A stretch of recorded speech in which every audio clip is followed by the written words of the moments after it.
All right, and start recording in three, two, and one. All right, and welcome back to the Reserve Squad Midweek Show, soccer podcast covering all things in the EPL from a bench perspective. And so, leading off, I will get started actually outside the league because Rodri did go on to win the Ballon d'Or.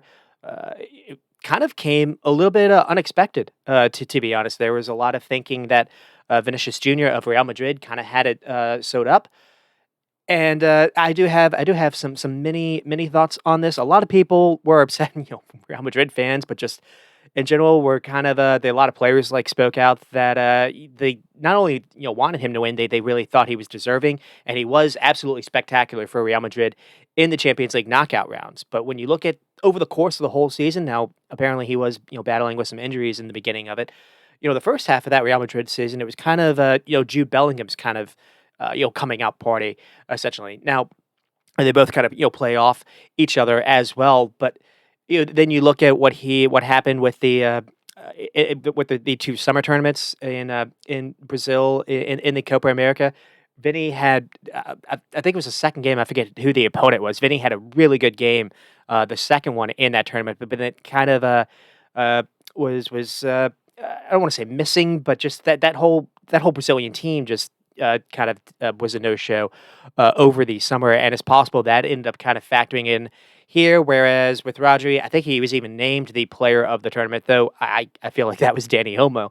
To be honest, and you look back at what happened in the summer. Spain go on to win the finals over England, and Rodri did not play that second half when the game was still in the balance, and Spain was still able to win, despite him. So I don't necessarily know if that's kind of a storyline either, but I do want to take it a little more of like kind of a broader look at his focus on maybe Rodri was equally deserving. I'm not going to say more so because I don't want to necessarily trash Vinicius Jr.'s case. I think they were both worthy of being nominated. I think another thing too is we're in this new era now that it's not the Messi and Ronaldo, back to back kind of errors where I think those two players just warped our minds on what a Ballon d'Or kind of case is supposed to be.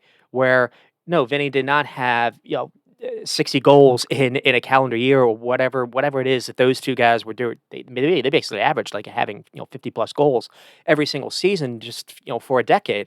And just we're not at that now. Now a lot of people are wondering, well, Rodri is a central midfielder, I guess a defensive midfielder as well. You can kind of I'm going to just argue he's an all around kind of midfielder. Maybe he began playing something differently than he's turned into. Now he has become just everything that Pep has done, or Pep has like built his city squad around over the last two seasons. And you look back, the only game that they lost when he started was the FA Cup final, and Pep has even come out and said half the team was like kind of hungover, celebrating the league win, the week before that. They lost. City lost basically three games last year. I guess maybe four. For three games in the league, and the three games were when Rodri was sent off for a red card and then had to miss the three games, and then they technically lost to Real Madrid in the Champions League, but that was really, an all square kind of contest, and then they lost in PKs, so it didn't really count in regulation. Vinny was superb, in that in that little duel. If I remember right, I'm fairly certain he scored. Maybe he even scored twice. So I just want to focus a little bit more on Rodri than necessarily Vinicius Jr. But we'll you say one other thing at the end. Uh, it is a shame that it's come a little bit to Vinicius Jr.'s expense. A part of me though does find it a little bit fitting that it has come to basically Real Madrid and Mr. Super League and Perez himself. And I think the way that club has just spent so many years, they held themselves as the Galacticos. And when you actually, grow up a little bit and you really kind of take a look at what this has done, they meddle in everyone's transfer business. They have all these agents. They have a media operation that just changes players' heads, and they basically create super teams. And I don't know. I think it's finally fitting that it's finally come to bite them a little bit. They thought this was all sewed up. It came off the back of them actually getting fairly embarrassed in the Clasico versus Barcelona. We can I don't necessarily have to get into that because not necessarily the league that I really cover. I was a little bit surprised to see that it was that lopsided. One thing I was texting, my buddies even before that because we were wondering, what we thought what we were going to see. Madrid has been a mess, though, to start the season. Now they haven't necessarily lost a game. They haven't lost a Champions League game over a calendar year, I believe, and I don't think they had lost so far in the league. But they were absolutely outclassed in the first half versus Dortmund. And then, they came back and scored basically 5 goals or whatever it was to return, but you just saw a team that is kind of in shambles right now. They don't really know how to fit, Mbappe and Vinny together. They're kind of having a problem. Where do you play Jude Bellingham? Because it's not they haven't been able to do like for like. They didn't have Rodrigo for the game versus Barcelona. I don't necessarily know how much that factored in, but they did not have a right side. So maybe it did factor in a little bit, but also Mbappe can't stay on sides, and that was kind of the story. And then at the back end, you lost Calvert-Hall. They haven't been able to defend to defend themselves, and Barca just kind of ate them alive. Basically that game really could have been 4-4 given how they were able to. Hansi Flick was playing a really high defensive line themselves, and Mbappe was able to get in behind a bunch of times. Wasn't able to time his runs on sides, and when he wasn't able to finish. Vinicius Jr. had a couple of chances as well. I think Jude Bellingham likewise had a pretty bad howler.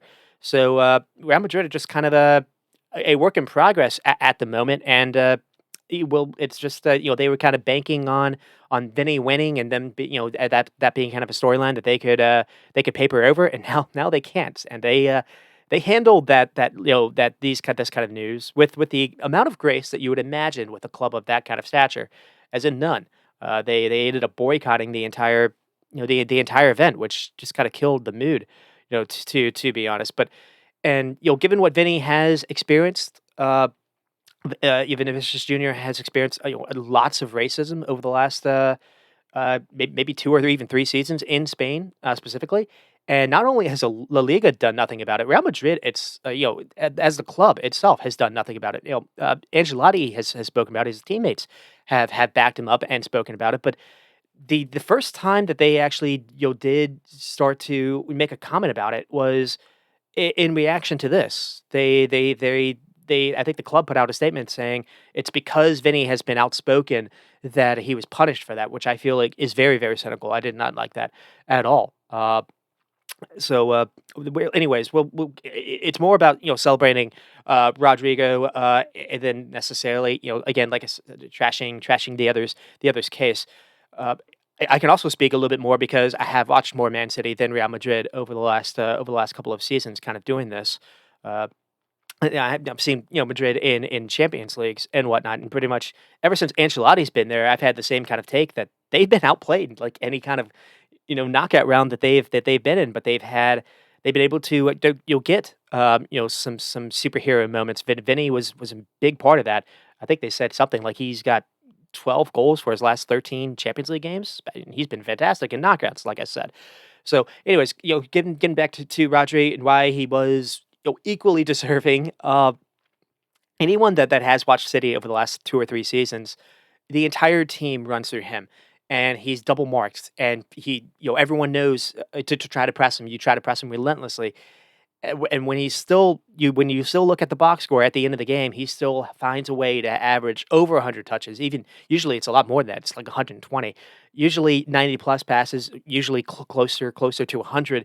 Usually 90 plus pass accuracy. He always has the ball. He's always dictating things, and he's always one of the most progressive, if not the most progressive minded players in Europe. He gets it forward and he takes care of the ball. And defensively, he wins it back. In fact, last season City did not have Holland for like 3 months, 3 or 4 months. They did not have Kevin De Bruyne for like 6 months. So not only is he the focal point in the build-up in the beginning, when they got in the final third, he took on a playmaking role in a way that we just hadn't seen, at least in the beginning of his career. Maybe it's been there for a couple of years now. And he pitched in with 17 goals and assists as well, and a couple of big trademark goals. You can go back to even when they won the final versus Inter. It was his goal, and it's kind of like that trailing run into the box when a cutback cross comes. Uh, Everyone is kind of focusing on Holland and whatnot, and then you have someone making a run when maybe they're not maybe they're not marked, and you've got the 6'2" defensive minded guy getting on the end of this. You don't think it's going to be a problem, and he's actually developed into a very good ball striker. And he had some timely goals last season as well. I can think back to when he scored versus Chelsea to I think they ended up drawing that game, but he's kind of revolutionized how we think about the number 6 position. It's not just a ball winner. It's not just a someone that holds. His kind of the person that he's or the kind of player that he's maybe kind of morphed from. You probably would think of Sergio Busquets of Barcelona, or I guess also of Spain, like the prior generation version, I guess of this. And I'm not gonna trash him. But it just feel like it's kind of morphed into something a little bit differently than what we've necessarily seen. Now that said, it has come at a cost to him and to Man City. One, Pep did not rest him for the last two or three seasons, either in the league or Champions League. When Rodri was good to go, he was good to go. In Spain, likewise, he did not get a ton of rest. And so we've maybe seen his knees now suffer from that, as he has suffered that ACL and I think MCL injury as well. We'll see if he is able to recover from that and still be the player that he was. But if nothing else, at least he's been underrated beyond belief in a fact that he's always been seen as kind of uh, a great midfielder, a great defensive-minded midfielder, maybe even the best defensive midfielder. No, he really has been arguably the best player in all of world football, the most consistent player in all of world football for the last 2 or 3 seasons now. And I do think it's kind of funny that as well, when you go back and one of the now he ended up winning. Man City the Champions League, but they had a chance to win it a couple years even before when they did when they played Chelsea. And you go back, and it's crazy to think about because it was only in 2021. Pep sat him. Pep did not actually start him in that Champions League game versus Chelsea. I believe it was like a midfield of Gundogan, Bernardo Silva, and I forget who the third person was, but it might have been. I don't even think it was Fernandinho. Pep just did not play a number 6 or defensive kind of midfielder to start that game. So it just kind of it's funny how that's all kind of turned around on its head and corner. And again, it's more of a kind of a celebration of what Rodri's done than necessarily trashing why Vinny didn't deserve it. I think he did as well. So, anyways, that's all I have to really say about that. And then I will move on to what happened over the week. I don't want to do what I normally do because I spend way too much time and actually just kind of rehashing what happened in the game. So I'll try to do a little bit more of kind of some summation. But I will maybe have some details in the Liverpool and Arsenal game, then just kind of sum it up for the others. So we will get started with Liverpool and Arsenal. I know it's. I try not to make it a Liverpool focused podcast, but I mean, top of the table, at least they were, coming into this. And with Arsenal, this was the game of the weekend, and we got a pretty good game. We got 2-2. Now it was a bit of a slog in the middle of it, but we did get 4 goals. The first one scored by Saka in the first 5 minutes or so. When you're playing Arsenal, that's like the absolute worst start you can possibly have. We'll get into what happens. It's not the best defending by Robinson because he gets beat kind of twice, in my opinion. And then Virgil van Dijk makes it 1-1. Funny enough, Liverpool scoring a set piece on set piece FC in Arsenal, and then it's a fitting kind of name because Arsenal do score on a set piece right before halftime with Mikel Merino, who got his maybe his second start in the league, and then Saka at kind of the in the 80th minute or so was finally able to get free to make it 2-2, and then there was a little kind of controversy at the end with Havertz possibly getting the ball in the net, but the ref kind of blew it dead, so it wasn't even reviewable. I even as a Liverpool fan, I'm kind of I think there was a handball. I don't really think it was a foul. So I guess I can kind of go that way. That's how I'll defend it. Watching in real time, I was thinking the worst. I thought they had actually clinched it at the end, and it's not like they wouldn't have been deserving. I can also say that because they were the better side in the first half.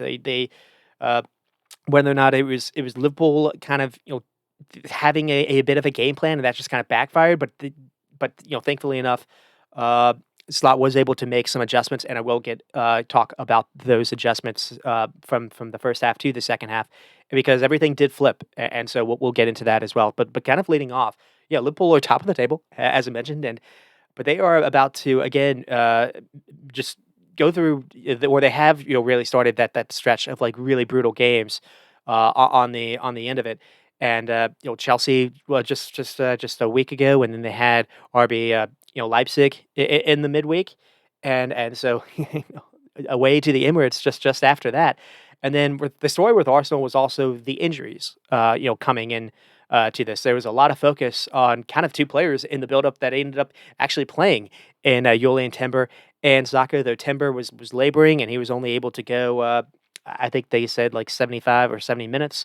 In fact, once Timber came off, Lewis Skelly, this 18-year-old, came on, and that was when actually Liverpool ended up scoring on that side. But I don't necessarily know how much it was on that kid. But the other thing too was Saliba was out, and that wasn't for an injury. That was for a red card. And then Gabriel went out. The backline that Arsenal ended the game with is not one that Arsenal fans would have fancied themselves.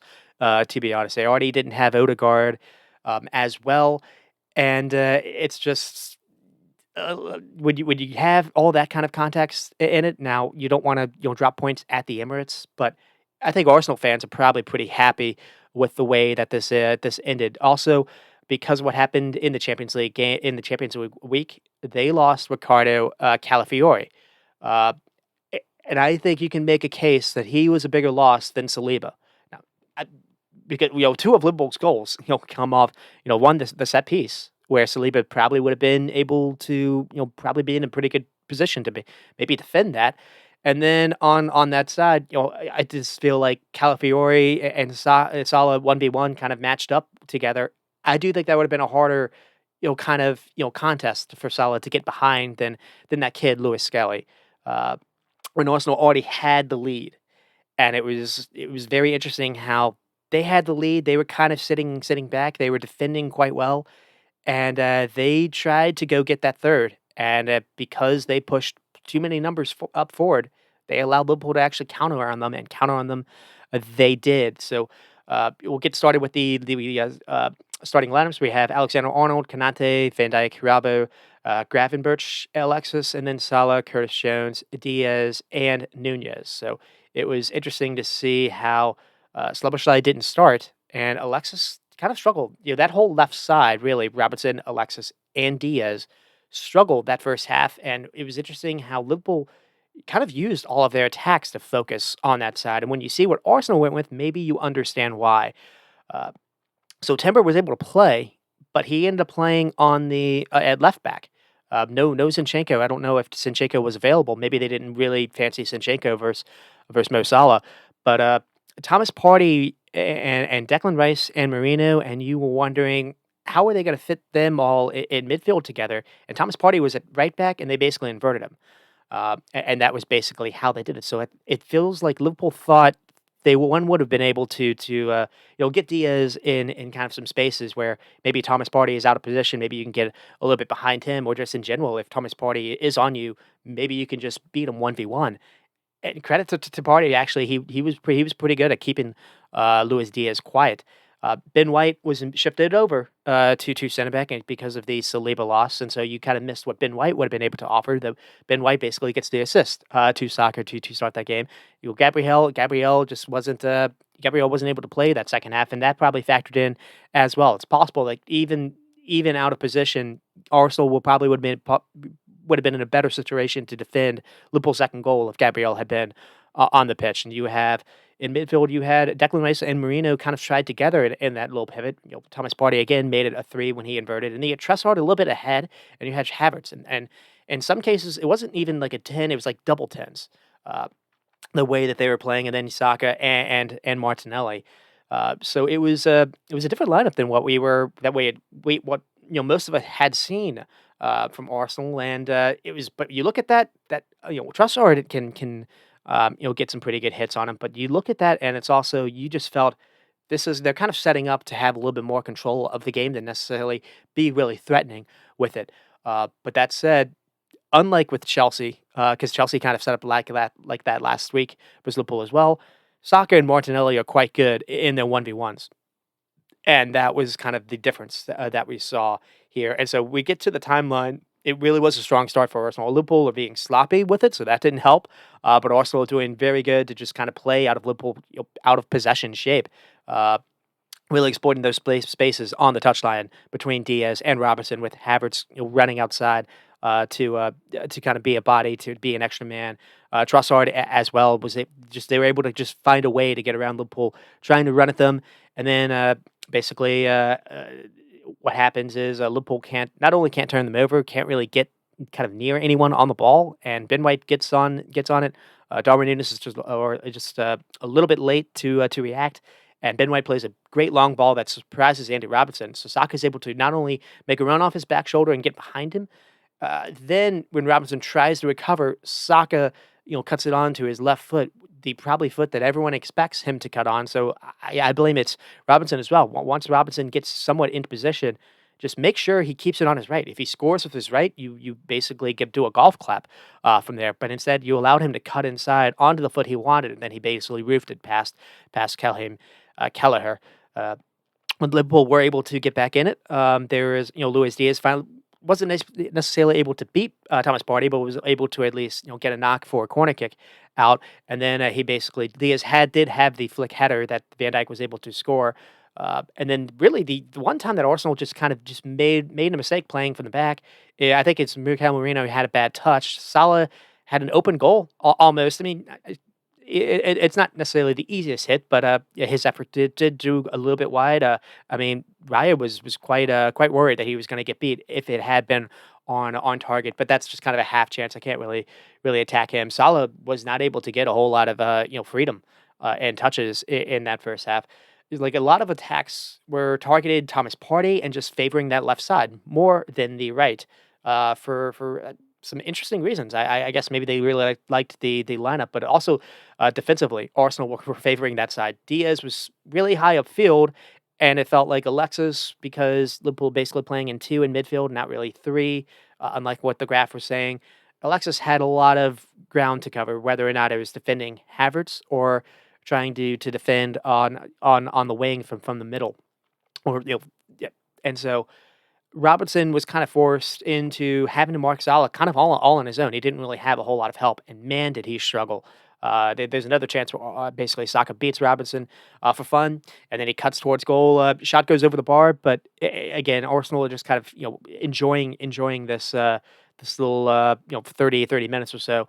Also, they were doing a good job of buying fouls whenever Liverpool were able to somewhat get close near the ball, and Arsenal get the free kick, and Marino basically gets a free kind of touch on it, and I guess maybe he wasn't really expecting where the ball came because he's off balance. If he gets his body right, that probably could have been a goal too. So you get the warning, and then Arsenal also have a little chaos as well. Kanate goes to ground and takes Havertz kind of down with him. But the ref feels like he gets enough of the ball, and the VAR doesn't overturn that. But that was kind of a heart in your throat kind of moment as well. And then right before halftime, Arsenal do get a late free kick again, and it is Marino again, and Liverpool had the warning. It's really tight with Virgil van Dijk's kind of foot where Marino is. But I'm one of these. I'm not going to be a hypocrite. If you can't tell from the naked eye, he's onside. In my opinion, they took like 5 minutes to look at this too.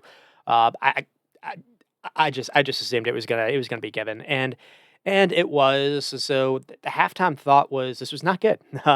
The build up play was really off. Arsenal were doing a very good job to just kind of man mark everyone, and Liverpool forced to go long and just weren't able to win any of those duels. Really. Another thing too is Liverpool kind of just getting outmanned a little bit in midfield, whether it was Havertz dropping or Trossard dropping or even Partey, inverting. And again, Chelsea had a little bit of success doing that. last week as well. So it's not the second time that it's happened, and so we there needed to be some changes, and we did get changes. So the first half, Arsenal basically had 66 or so percent possession, just fully dominant. The first 20 minutes of the second half, Liverpool have flipped that to basically 63% possession in their favor. So what changes?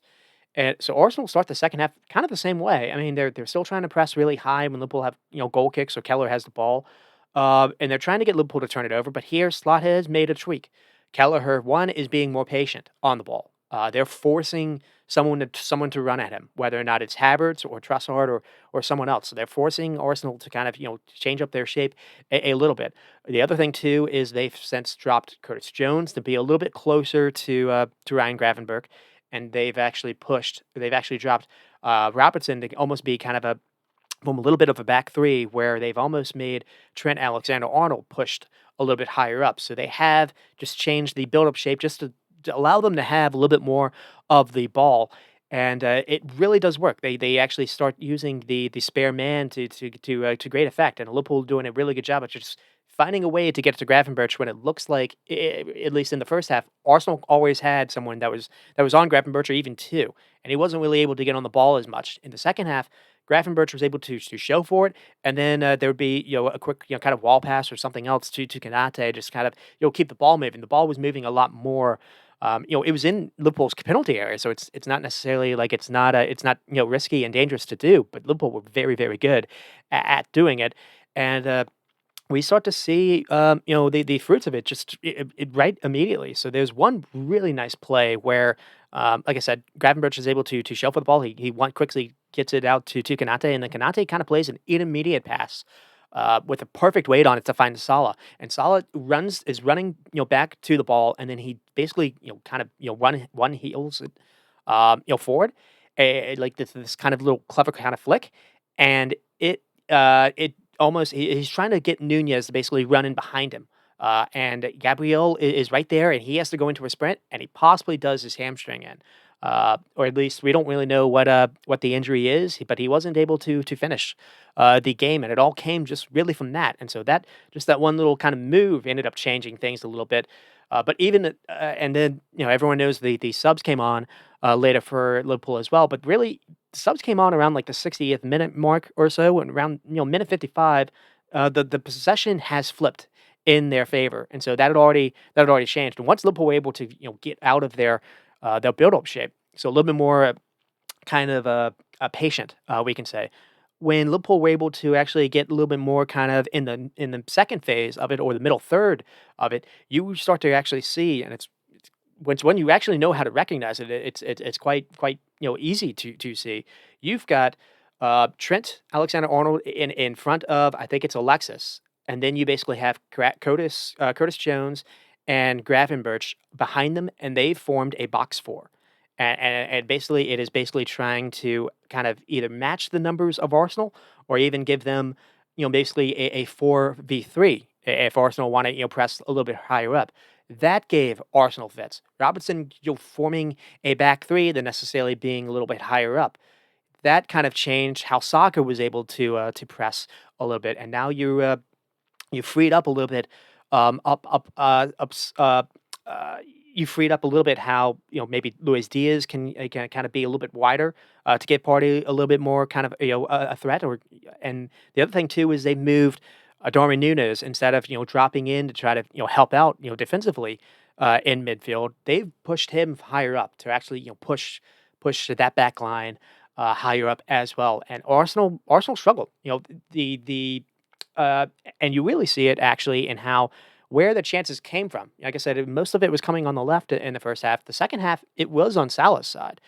So where they were able to actually get the ball into Salah in some space, and run at Timber a little bit. Now, again, nothing really substantial came from it. A number of times when Salah was able to actually get into good areas, the final pass or the final cross was off. But as this was happening, one, you're able to get the ball a little bit more in Arsenal's kind of half and kind of pin them in.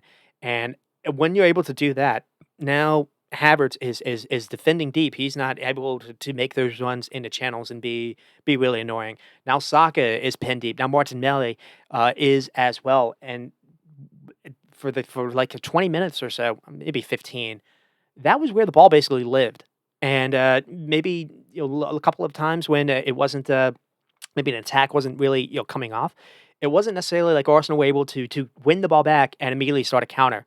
Liverpool always had someone that was able to at least, if nothing else, kick the ball out of bounds or make the restart as painful as possible. They were and Liverpool were brave in their pressing as well. When the ball did go out of play and Arsenal did have corner kicks. David Raya more times than not was going long. They weren't trying to play from the back. Now, this is also happening when Gabriel is struggling and they don't really have that first choice kind of back line. And you saw that hurt them a little bit. The other thing, too, is you saw the midfield kind of hurt a little bit. Declan Rice wasn't able to show for the ball and keep it.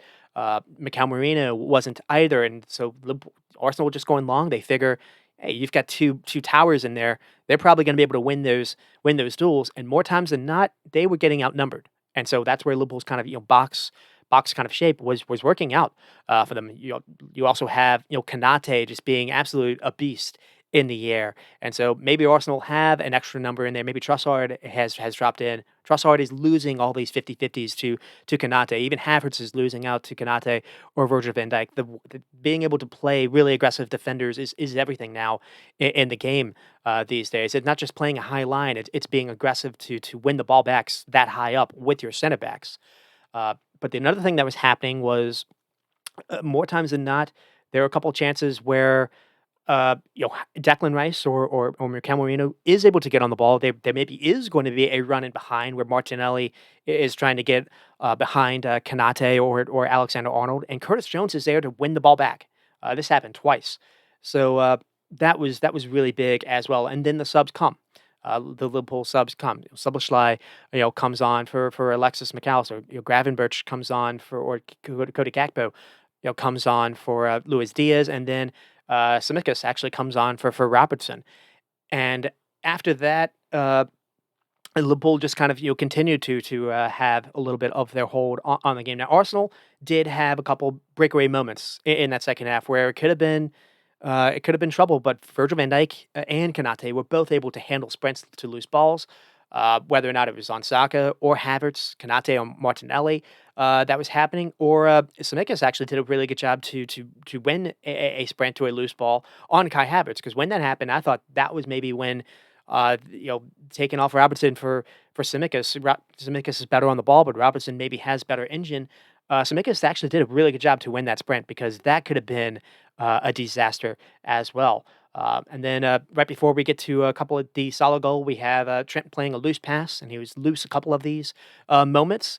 But with it being like a poor pass, when you look at where he was trying to go with it, Gakpo had made a run in behind Thomas Partey, so it was on, and Arsenal were maybe kind of blind to it. Martinelli though did get two chances. So there's a Jones kind of loose touch. Trossard gets ball to Martinelli, and Martinelli can't collect it. This happens in the box. If he collects this probably the way he's supposed to, I don't think Kanate is going to be able to get there in time.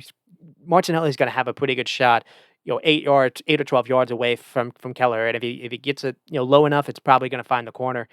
But the touch isn't perfect. Kanate is able to sweep it away, and then Lewis Skelly comes on for Timber, who is laboring. He gets on the ball. Oh, and wait, there was a second. Oh, okay. It happens here. He gets on the ball, and he has open space to carry the ball. If he just, frankly, if he does, I think Liverpool are forced into a really bad 2v1. Now this kid is 18 years old. He has just come on into this massive, massive kind of game. You can't really go at him and blame him for this, but he instead just immediately passes it to Martinelli, who has he's able to get take Trent Alexander-Arnold on, but he's not able to get past Kanate. And then the other thing that happens is the pass to Martinelli, it finds him, it finds his feet, but it's not hit hard enough. Uh, Martinelli has to slow down. He can't continue his sprint. And because of that, he has to actually take a touch, and that's what slows him down. He's able to get past Alexander Arnold, but he's not able to get past Kanate. If the pass is hit with a little bit more force, he's able to collect this with his sprint. I think he's able to even go past Kanate as well. He's probably in on goal. So this was nearly came off, but it was just because it didn't. Liverpool able to win it back, Szoboszlai passes it to Alexander-Arnold, and then he sees there's a chance. There's a lot of space. Arsenal had pushed, some numbers pretty high up. There's finally a space to counter on them. Long ball over the top, and Darwin Núñez is able to run onto it, and it's a really good job that Salah doesn't, try to run onto the ball because Salah is going to be offsides. Instead, Salah is able to basically make a run through the middle, and Darwin Núñez, once he gets into the penalty area, he doesn't go for goal. He keeps his head up, and he's able to square that ball to Salah, and then Salah is able to score with his first touch, and Salah continues to score and harm the big six clubs, as they say.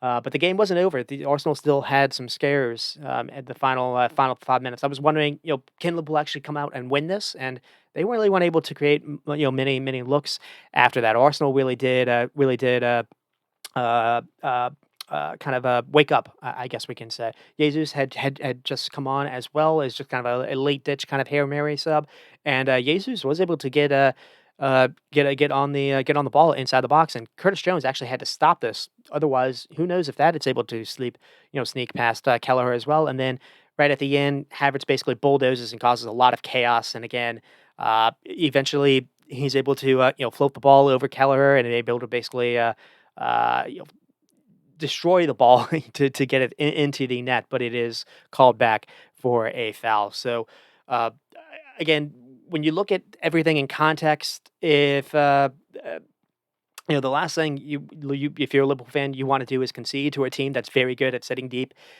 in Arsenal.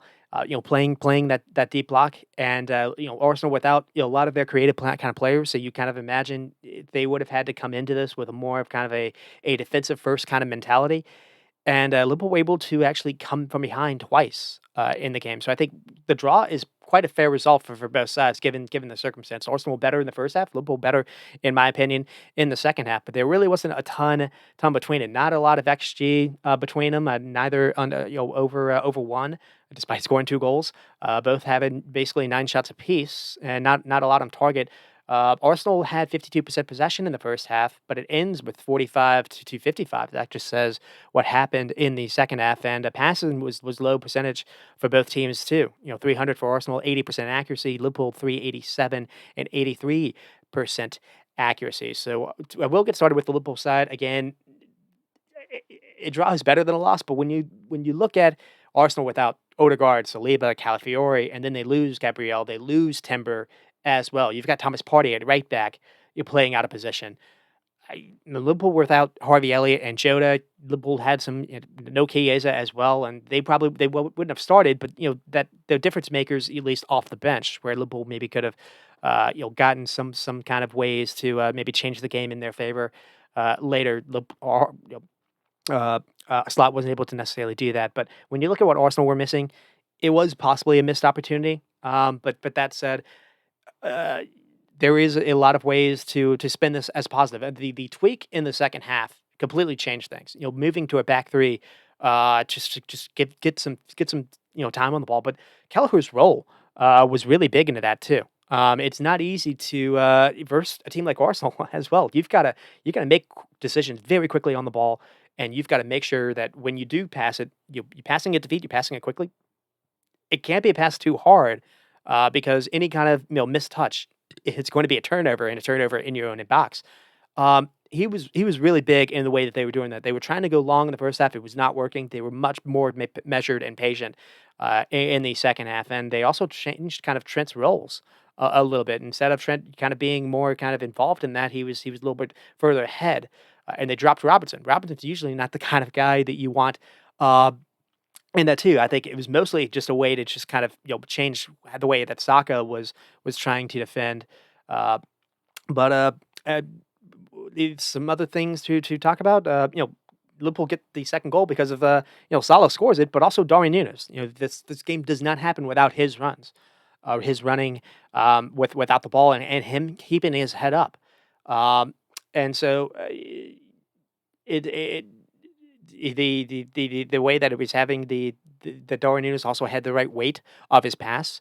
To me, this is a sign of maybe a kind of improved Darwin Núñez, and I think Liverpool fans that have been watching him in the last couple of games in Leipzig, he was quite good as well. His link up ability and first touch, his kind of playmaking or his just general kind of awareness, it does feel like it's finally coming through. It does feel like there have been uh, some growth from the training or whatever drills that they've been doing. He looks so much better and more refined than when he arrived. I guess I can say that. And he still has his engine room. He still has that athleticism to make those runs and to be a pass. So and he was very good versus Chelsea as well when he had to come on. And when Trent Alexander-Arnold needed to step up, he did. And but also a lot of that second half changed because of Virgil and Kanate. And again, just like the way the back line is able to be super aggressive at going to the ball. I mean, Virgil van Dijk scores a goal as well. I can't forget about that. But just Kanate 1v1 with Martinelli is not a defender versus 1v1 versus someone as pacey as Martinelli. That's usually not a uh, a a uh, a matchup that you would prefer, but Konate is so good in those kind of moments, and he was good again. Also, Simikas coming on was able to he he came on and was able to actually float some pretty good deliveries in the box. Now I mentioned how there was a box three and Trent was kind of inverted a little bit, and I've spoken about how I don't always really love that, but what they were able to, or at least once that was kind of in the beginning of the build up, when Liverpool did have the ball in the final third, both Robertson and Zemeckis were very, very, involved in either making, disguised runs, either an underlap or an overlap run, or Zemeckis was right there to fill some really good delivery into the box, and it was causing some problems. It was causing some chaos. So there was and then Curtis Jones coming in had had to hit the now he did have, that mistake that almost led to the Havertz goal, but he stopped 2 really big counters. So, picking off Marino and Declan Rice, and so the only kind of negative to me was just Andy Robertson, and we saw a little bit yesterday him struggling a little bit as well, and then just the whole left side. Actually, I didn't feel like McAllister did looked fit, and they've been talking about how he's been dealing with some pain. So those are the only kind of negatives a little bit, and Liverpool did play in their game yesterday versus Brighton in the EFL in the League Cup game, and finally we did see a lot of squad rotation, which was good to see. And one of the kind of fears is Liverpool don't have a lot of bench, with the players that they're missing yet, and those guys really did come through. Cody Gakpo isn't always the starting guy on the left wing, and man, did he kind of make a case for that? Though Luis Diaz also scored a pretty nice goal from the left as well, and we got a chance to see Endo play again. We got a chance to see Tyler Morton get some game time, and we got to actually see the third string keeper Yarios actually played pretty well in that game too. Though it was not all good. Slot finally rotated a little bit of the back line, and it was Joe Gomez and Kwanzaa, and Kwanzaa actually had a couple uh-ohs where things did not really go well. He actually ended up having to be hooked even before the game ended. So his start under the slot era isn't really going that well. But Liverpool need to keep his head up because Liverpool do not have a whole lot of depth, and Kanate and Van Dijk, both are monsters, but behind them, there's not a whole lot. So you need to keep them healthy as well. And so that is the Liverpool's kind of rounding up where we get to Arsenal. Again, I think it's a victory given what they were missing, but I do think if you can look at this, if you're an Arsenal fan, and be a little bit more pessimistic and be a little bit more doom minded, because when you don't have Odegaard, the attacks in this team do struggle a little bit. You don't have playmakers in midfield, and I do think it's troubling a little bit to me that Rice is still extremely poor on the ball. Now he gets an unbelievable assist. His delivery was spectacular. And I do think like the miss of Calafiori really does hurt too because he's quite good at just kind of getting on the ball and finding the right passes, making the right runs when it's called. He probably does keep it as opposed to Lewis Skelly. So you're missing defensively probably that matchup for Salah would have been probably more favorable to them as well. But when you look back, the best passer of the ball that game was Thomas Partey playing it out of position. So that that is not good. And yet changed Ben White's role because of the Saliba miss. So there are a lot of ways where you can defend this, and there are a lot of ways where you can be. This can be a little frightening. But that said, they are about to get Odegaard back, so maybe it won't necessarily matter. Um, a lot of commentators have gone at their tactics where they were playing in a shell. They were too defensive minded. I don't necessarily know if that is the case, but they are quite good at defending with the goal lead, and maybe they just felt Liverpool were actually causing a scare with some of those Semicus kind of balls into the box when you've got really tall people like Cody Gakpo and Darwin Núñez to kind of when you don't have Gabriel and you don't have Saliba anymore. Maybe they did feel like it was a little. It was a little too dangerous to defend or to play that way, and they did try to get that third goal with the Lewis Skelly with the Martinelli counter, and unfortunately for them, it didn't come off. And once you do leave that area, you do expose yourself a little bit at the back, and Liverpool were finally able to do that. The way that they use Havertz, it doesn't feel like it's really necessarily for his goal scoring, though he has had a really good start to his year scoring. But they're just kind of using him as almost like a utility kind of player to give you an extra number, whether or not it's to get upfield or whether or not it's to draw a fouls for more set pieces. But again, they are missing a ton of people. Now that said, you're missing without Odegaard. You look at what Smith Rowe is doing. And you didn't have to necessarily get rid of him, but you did. You got rid of Reece Nelson, who also went to Fulham.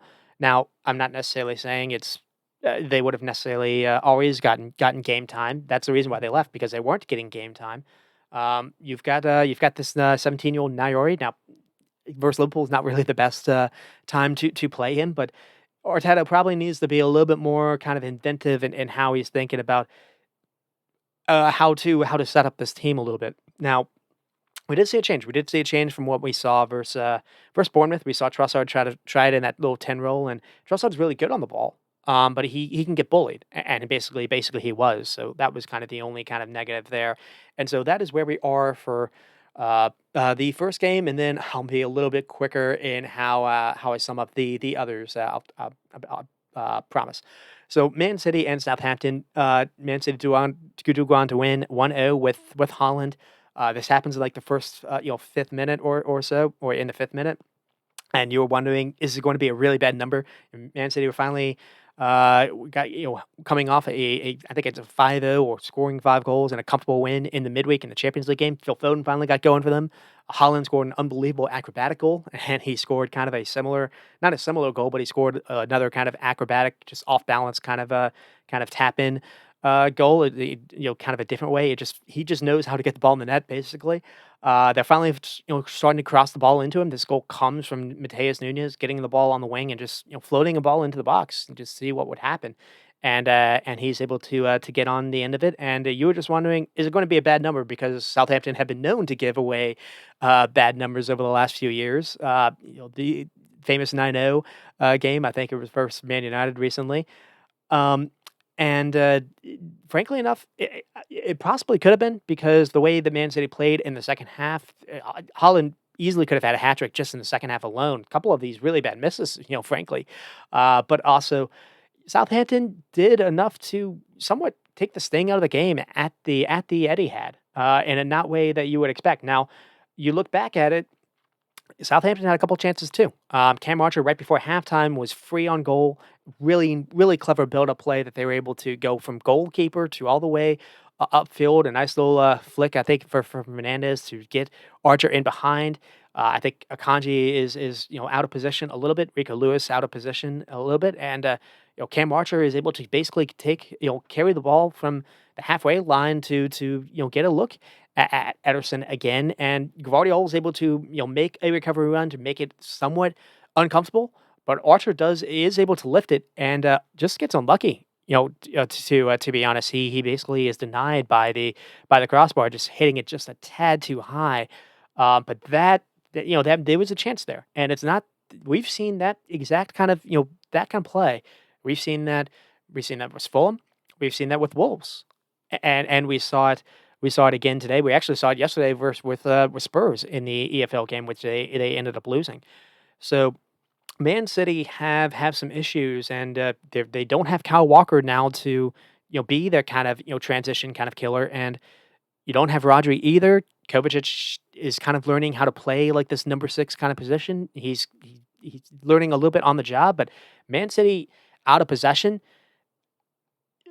Now, Pep was very complimentary, I guess we can say, of the way that Southampton were brave and very good and able to keep the ball because the way that the first half went, Southampton did not have many looks on goal, but they did have a lot of the ball. At least I think they had close to 50%, if not majority possession of it for the first half. And it's not like City were trying to turn them over. They were, but Southampton was just very, very clever at just keeping the ball moving and just finding a way to just kind of keep possession as a kind of almost a defensive tactic. They weren't going anywhere with it, but they were just trying to slow the game out, and it was working to a lot of effect. And there were a couple of times where they did basically, from Ramsdale having the ball to a couple of passes, they were able to play through City and able to get a couple runners in behind. And if not for just a little bit better execution, Southampton possibly could have gone into halftime where it was 1-1. But the game did change in the second half. City, Southampton took off Tyler Dibling for I think a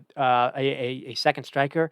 Maybe it didn't really work out. There was a moment in the second half where Adam Armstrong did have a moment to kind of play in Archer again, and he just mishit the cross.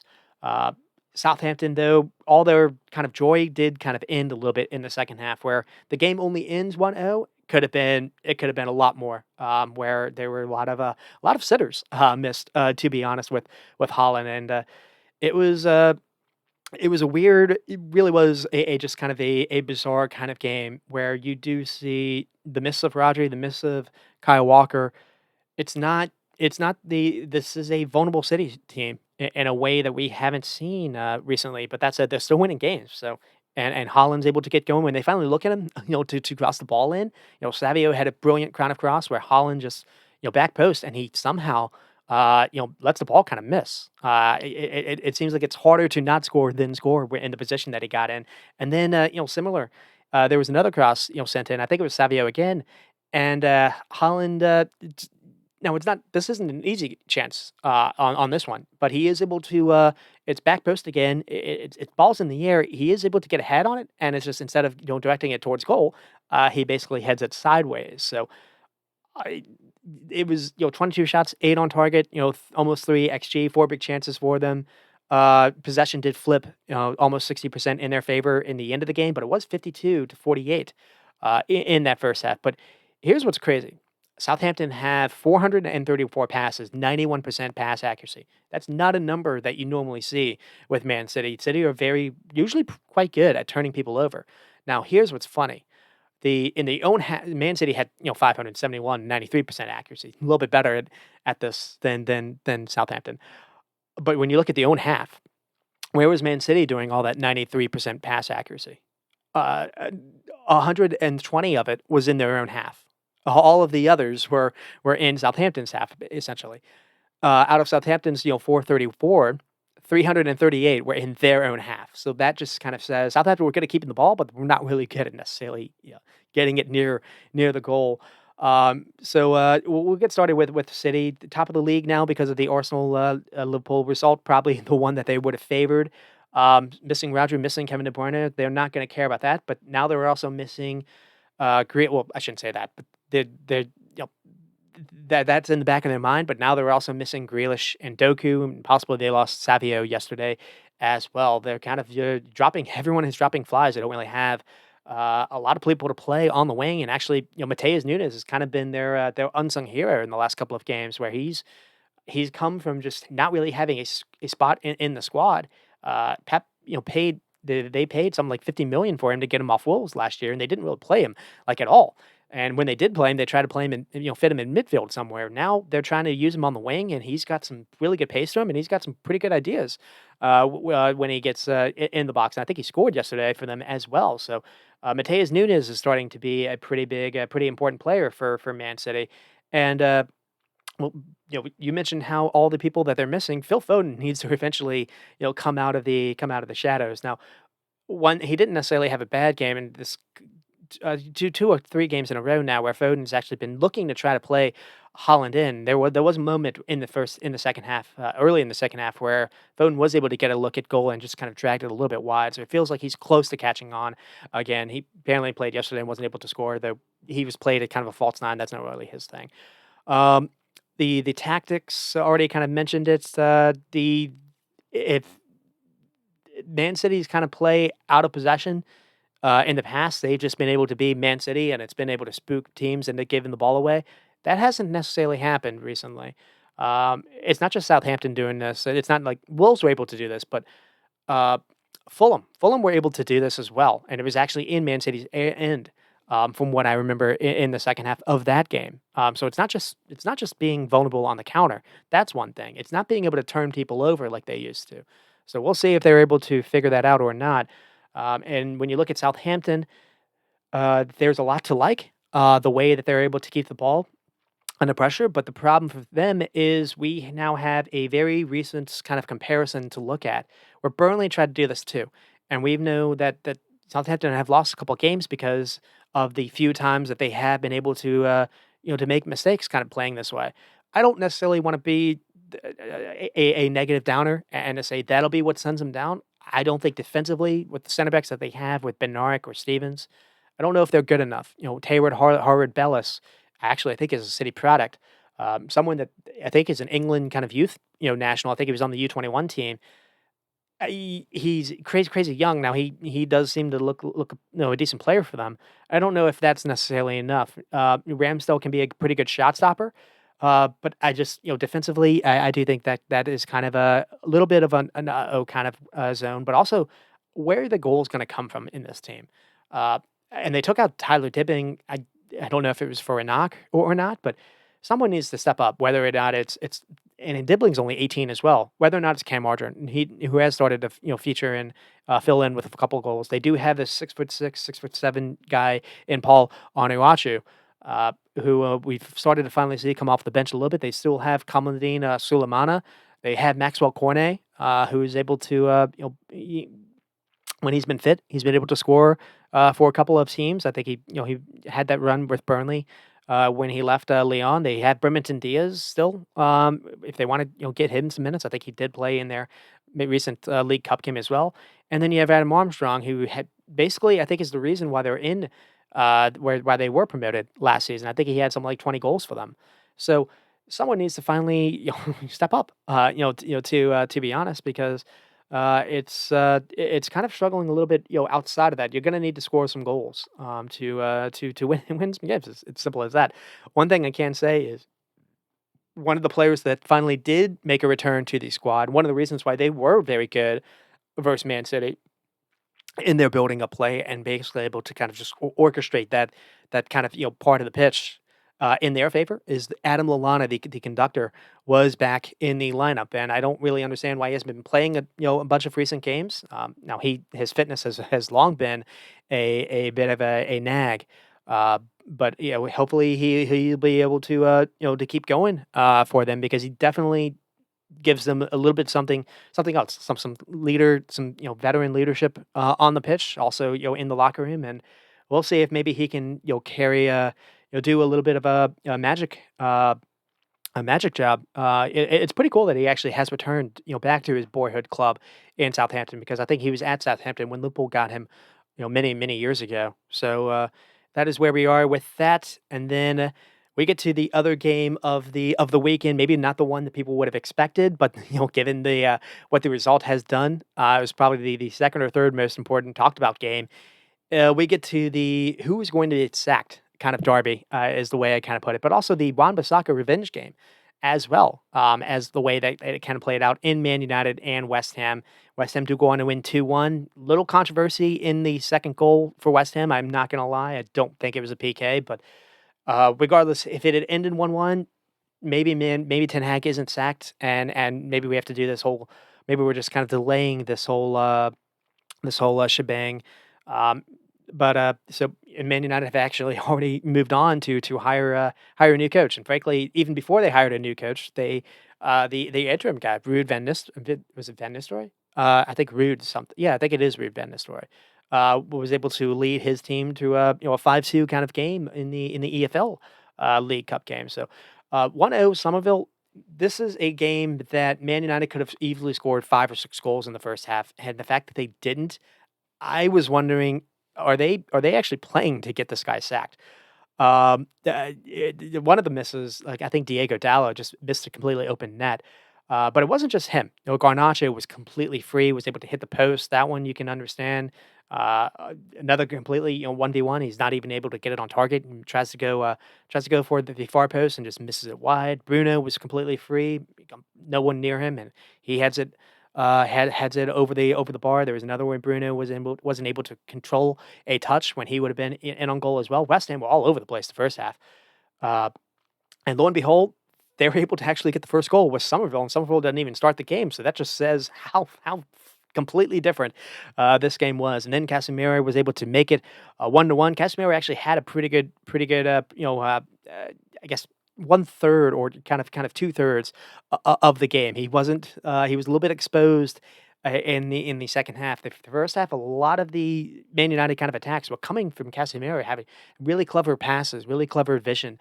In the second half, West Ham were running past Casemiro and Christian Eriksen with ease, whether or not it was Wan-Bissaka or, weirdly enough, whether it was Edson Alvarez, just being able to just run past, jog past with the ball, which, that did not necessarily look that great either. And then, yeah, Jared Bowen was able to make the PK after Delict was called for. Danny Ings basically runs into Delict, in my opinion, but it was given, and Bowen was able to convert it. So, where do we get started? First, Man United were not necessarily great in the midweek. Again, in Europe, they've been very poor to start their campaign in Europa. Uh, Playing away in Turkey, so it's not. Yeah, it was going to be a hostile atmosphere. It was against Jose Mourinho as well. It was also against a lot of foes that they had recently parted with in Fred and Amrabat. Funny enough, and then also former names like Saint Maximin was apparently on that Jose Mourinho team, and also El Nasri, the Moroccan striker, used to be on Sevilla. So a lot of names on this team in Turkey, and they were able to. St. Maximin was kind of horrible for most of the game, but he was able to have a brilliant cross at the start of the second half and was able to make it 1-1, and the game ended 1-1. So Man United just have not been able to do well in Europe, and in this game they were missing Bruno, suspended. And they did not have kind of an answer to that. They tried Mazraoui in midfield, which is very weird, and it did not work out. So weird experiments did not work, and then we get to West Ham. West Ham, it's not been a good start for Lopetegui either, and they came into this without Mo Kudus, and you figured, no, who's going to play on the left if Mo Kudus can't go? You figured surely Cristancio Somerville is going to get his start, and they went with Carlos Soler, who's more of kind of a number 10 kind of player. I was wondering, could you even try Paqueta in the forward line? They tried Paqueta as number 10, and they took out the change that Lopetegui made at halftime was taking out Paqueta and taking out Soler. So maybe they weren't really working hard enough without the ball. I don't really know, but the changes really did work because that was an entirely different team than what we saw in the first half. And with Man United, Diallo, Delict, Lissandro Martinez, Mazraoui, that's probably the preferred starting 11 right now, or back line without Luke Shaw being fit. And then you see Casemiro and Eriksen, and that's not necessarily something to you, because there's no Kobe Mano. You've look at that at the first thought, it probably is. That makes sense. That's probably an okay midfield pairing. Bruno ahead of him. But they paid 70 million or whatever it was for Manuel Ugarte, who had just come off, frankly enough, in my opinion, his best game in a very long time. He looked very good in that Turkey game. Then maybe he was dealing with pains, maybe he was dealing with some fitness issues. I don't really know what the answer was, but he didn't get on the field in this game, and am wondering if maybe some of that played a role in a Ten Hag finally getting shown the door as well, because Ineos paid a lot of money for him, and if he's not, they don't want that investment to be sunk cost. So I was a little surprised to kind of see that, where maybe you don't start him, but why not bring it on in the second half when Casemiro is getting completely out physical, out dueled, outrun, out everything. And then you have Rashford, Bruno, and Garnacho. It seems like the preferred thing that Ten Hag was doing was playing Rashford on the right and Garnacho on the left, and then you had Rasmus Højlund coming off a pretty good game last week versus Brentford. Uh, and so we get to the game timeline. West Ham really did have one of the worst halves I think I've seen for any team this season. Just sitting off, no ball pressure, just waiting for Man United to just getting behind them with ease, and just waiting for Man United to blow a whole lot of chances. Garnacho clean on goal after a really bad giveaway 2 minutes into the game. Garnacho strikes the crossbar, not the most forgivable error. You'll probably get it on goal, but yeah, at least it's close. But then there's a ball near Dallo, finds Bruno completely in behind, can't collect it. As in Alvarez loses Bruno here trying to mark him. That was a disaster as well. Minutes later, Garnacho is able to run past Alvarez again. West Ham don't have a fullback in the area. I think Wan-Bissaka is supposed to be defending, and he's just out of position. Garnacho 1v1 again, just misses the shot wide. And then Casemiro has a nice flip ball to find Bruno in the box alone, heads it over the net. Casemiro was dealing, frankly, in that first half. It also comes after an Onana throw where one pass was able to get Garnacho in behind. Wan-Bissaka square ball finds, or after you get behind Wan-Bissaka, he has a square ball into Højlund. And if not for Fabianski making a pretty good save, they could have scored on that one as well. And then the Dallo one, where there's a great flick by Bruno floating this ball in behind. It's like a 30-yard pass. West Ham's high line completely exposed. Dallo completely free on goal. He's able to get a touch to even go past the keeper.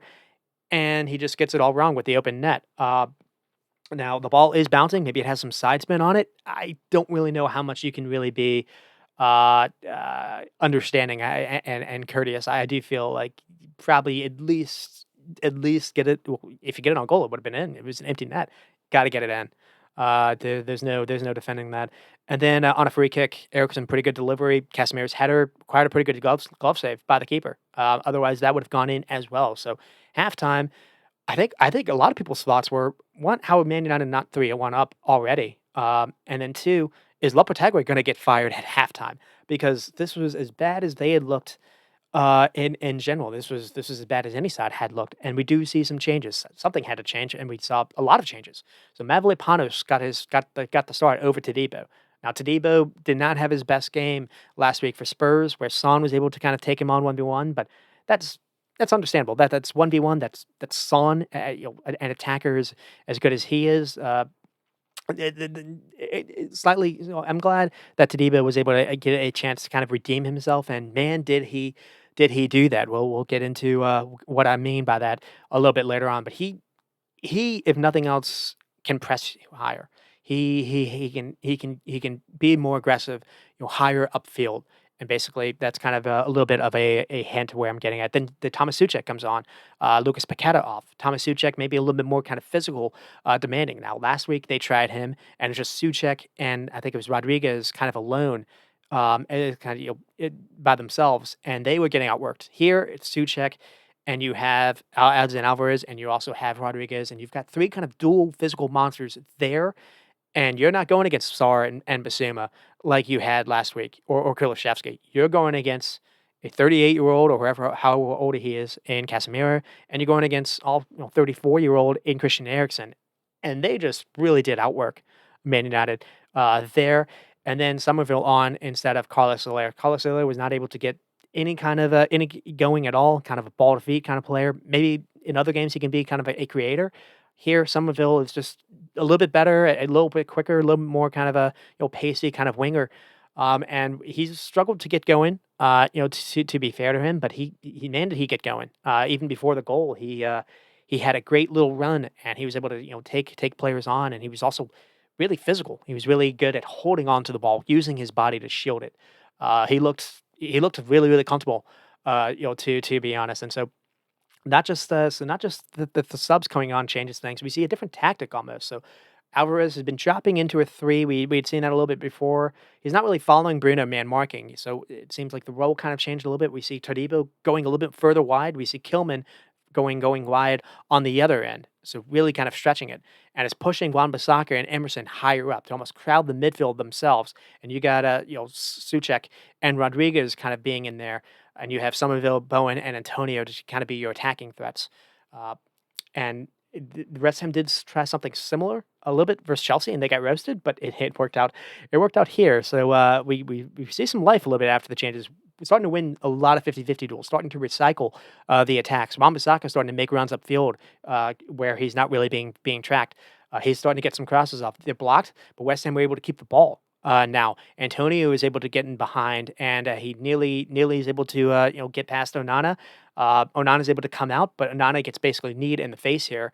Uh, and then we start to see, like I said, start to see more 50-50 duels being won higher in Man United's end, starting to keep the pressure up. Man United now have to go long. And they're not able to do that. All of a sudden, West Ham are pressing them a little bit more. Rashford has a poor giveaway. Alvarez reads it, jumps it. Somerville gets on the ball, drives near the penalty area, and it leads to Wan-Bissaka having a cross. It's blocked, but now you're starting to see them create danger basically anytime West Ham go forward. Wan-Bissaka then decides to dribble past Casemiro like basically 3 different times. It was kind of funny because he was beating him, and then Wan-Bissaka decided to do it like again and again. It was almost kind of to make a point a little bit. After I saw that, I was like, Casemiro has to get out of here. And instead, he stayed on. Now he does get the goal later on, but so that's a problem. They're also getting a chance here where Emerson kind of rips, and West Ham probably could have scored here. Antonio is able to get free in the box, beats Mazurai to the byline, has Emerson just free, free in the box for a square ball. He gets it and he just whiffs it. But you're just seeing an entirely different. This is a different team. Both Man United is playing differently as well. All of a sudden, they're kind of playing scared, and it's just it's funny how quickly things can change when you're a team that actually is able to get some touches on the ball and the other team isn't. Especially a team that was completely dominated in one half. Because the more you touches you get, the more confidence you can grow. The more Man United look puzzled. Where do you go to press? Because all of a sudden West Ham aren't just booting the ball away because they're too scared. Now you've got players that are actually fine at getting guys to come at you. You've got some composure on the ball now, and Bruno, Rasmus, Garnacho, Diallo had finally come in for Rashford, and you're just seeing them all looking puzzled. Whose man is who? Where do I go? Because West Ham were just triangling basically, run touch passing around everyone. And when the space was there, people like Edson Alvarez or Wan-Bissaka were taking it. They were fine, dribbling past Casemiro for fun, or Rasmus Højlund or whoever, or Bruno Fernandes. And so you're also seeing when I mentioned how it's not just the passing. You're seeing people that are just much better at holding on to the ball, whether or not it's Bowen or Somerville or even Wan-Bissaka. You men are trying to get tight to them, and it's just they're not. The West Ham are just keeping it. They're not really able to turn them over. And before the goal, we do have a big moment for Man United. They're able to get Amad Diallo kind of free on a 1v1. This looks like it is a chance for a little for a pretty big problem because it's come when the West Ham fullbacks are kind of out of position a little bit. So Max Kilman versus Amad Diallo is probably a situation you favor Amad Diallo, and it's definitely a fit situation. I would have favored Marcus Rashford if he had been still playing, but Ten Hag kind of hooked him after 60 minutes. Rashford wasn't really able to get involved, but again, this maybe comes back to hurt you a little bit. So Diallo is very one-footed, and he almost kind of telegraphs where he wants to go, and it's in the box. Max Kilman's able to stick a leg out, time it, and is able to stop the attack. If he misses, it's a PK. Maybe even he's sent off. That's the game if he messes up there. So big moment for Max Kilman there. And then right before the goal, Onana has the ball played back to him a couple of times, and he just boots it long, just giving the ball away back to West Ham. Man United again not able to get any kind of momentum. And then again, Everton mentioned it before. Edson Alvarez has said, just free to carry the ball upfield to advance it further. West Ham are pressing high and taking chances, and United are trying to counter, but the ball is being played behind, and West Ham were able to win it back. And then Antonio subbed off for Ings, and then basically the goal comes. And West Ham do take a big gamble, but it comes off. So 4 subs play a role here in Todibo, Ings, Souček, and Somerville. Somerville gets the goal, but it's all about West Ham being very brave on United having a goal kick. Wan-Bissaka is basically not allowing Mazurai to breathe. And then Garnacho gets on the ball. Todibo has spent all the way upfield to follow him, and this is a center back doing this. This is a player that is also played for Nice of Ineos owned over the last 2 years. And again, like I said, Son burned him last week. It's not the most favorable matchup, but Garnacho isn't able to turn on him, and basically the pressure forces Garnacho to kind of make a mistake a little bit here, and he does. Mavropanos, in my opinion, would not have been able to to catch up to Garnacho and do this. So the sub changes. So Garnacho's loose pass, then Rodriguez is able to pounce on it, wins it back. It's a clever one-touch passing from him to Suchek, and then Suchek passes it to Tadibo, and then Tadibo one-times it to have a through ball to Jared Bowen. That's another thing too. You have a center back with the composure to know where your teammates are ahead of it. He could have easily recycled. He could have gone backwards. He could have kept on to it. He could have just booted it up into the box, just a hopeful cross, and instead he picks out the absolute perfect pass to Bowen, and then Bowen squares it into the box, creates a little chaos. Danny Ings is able to get on the end of it, mishits it, but the miss hit finds Somerville continuing his run back post. Now Eriksson is getting outworked here. And he was getting outworked the entire second half. Mentioned Casemiro. Eriksson was no different. No Kobe Maino again. Again, Ugarte, I don't understand why he didn't get at least some minutes in this game, because here, right when Danny Ings is able to get on right when Jared Bowen gets the ball and has a cross, Eriksson and Somerville are pretty neck and neck with each other. And it's not like Somerville immediately sprints to get to the back post. He's kind of jogging as well, and just Eriksson loses him. Um, I don't necessarily know if it's necessarily on Eriksson. Man United had chances to stop that goal even beforehand. But I do think that was worth kind of pointing out. And then they do make it 1-1. Eriksson was subbed off. Xerxes comes on, so that was a bit surprising. We see Xerxes and Rasmus Højlund played at the same time, but it works out. It's actually a pretty good move by Ten Hag. So here, Mazurai, I think it's Amad Diallo kind of floats the ball, finds Mazurai making a run, and then he has a header back into the box. Xerxes jumps on it and heads the ball as well. I think it's maybe a miss hit because he could have gone for goal, but he finds Casemiro, and Casemiro is able to redirect it in. 1-1, maybe Man United are actually going to come on and win it. Mazurai gets hurt, though, so Lindelof has to come on, so that kind of moves Martinez back to left back.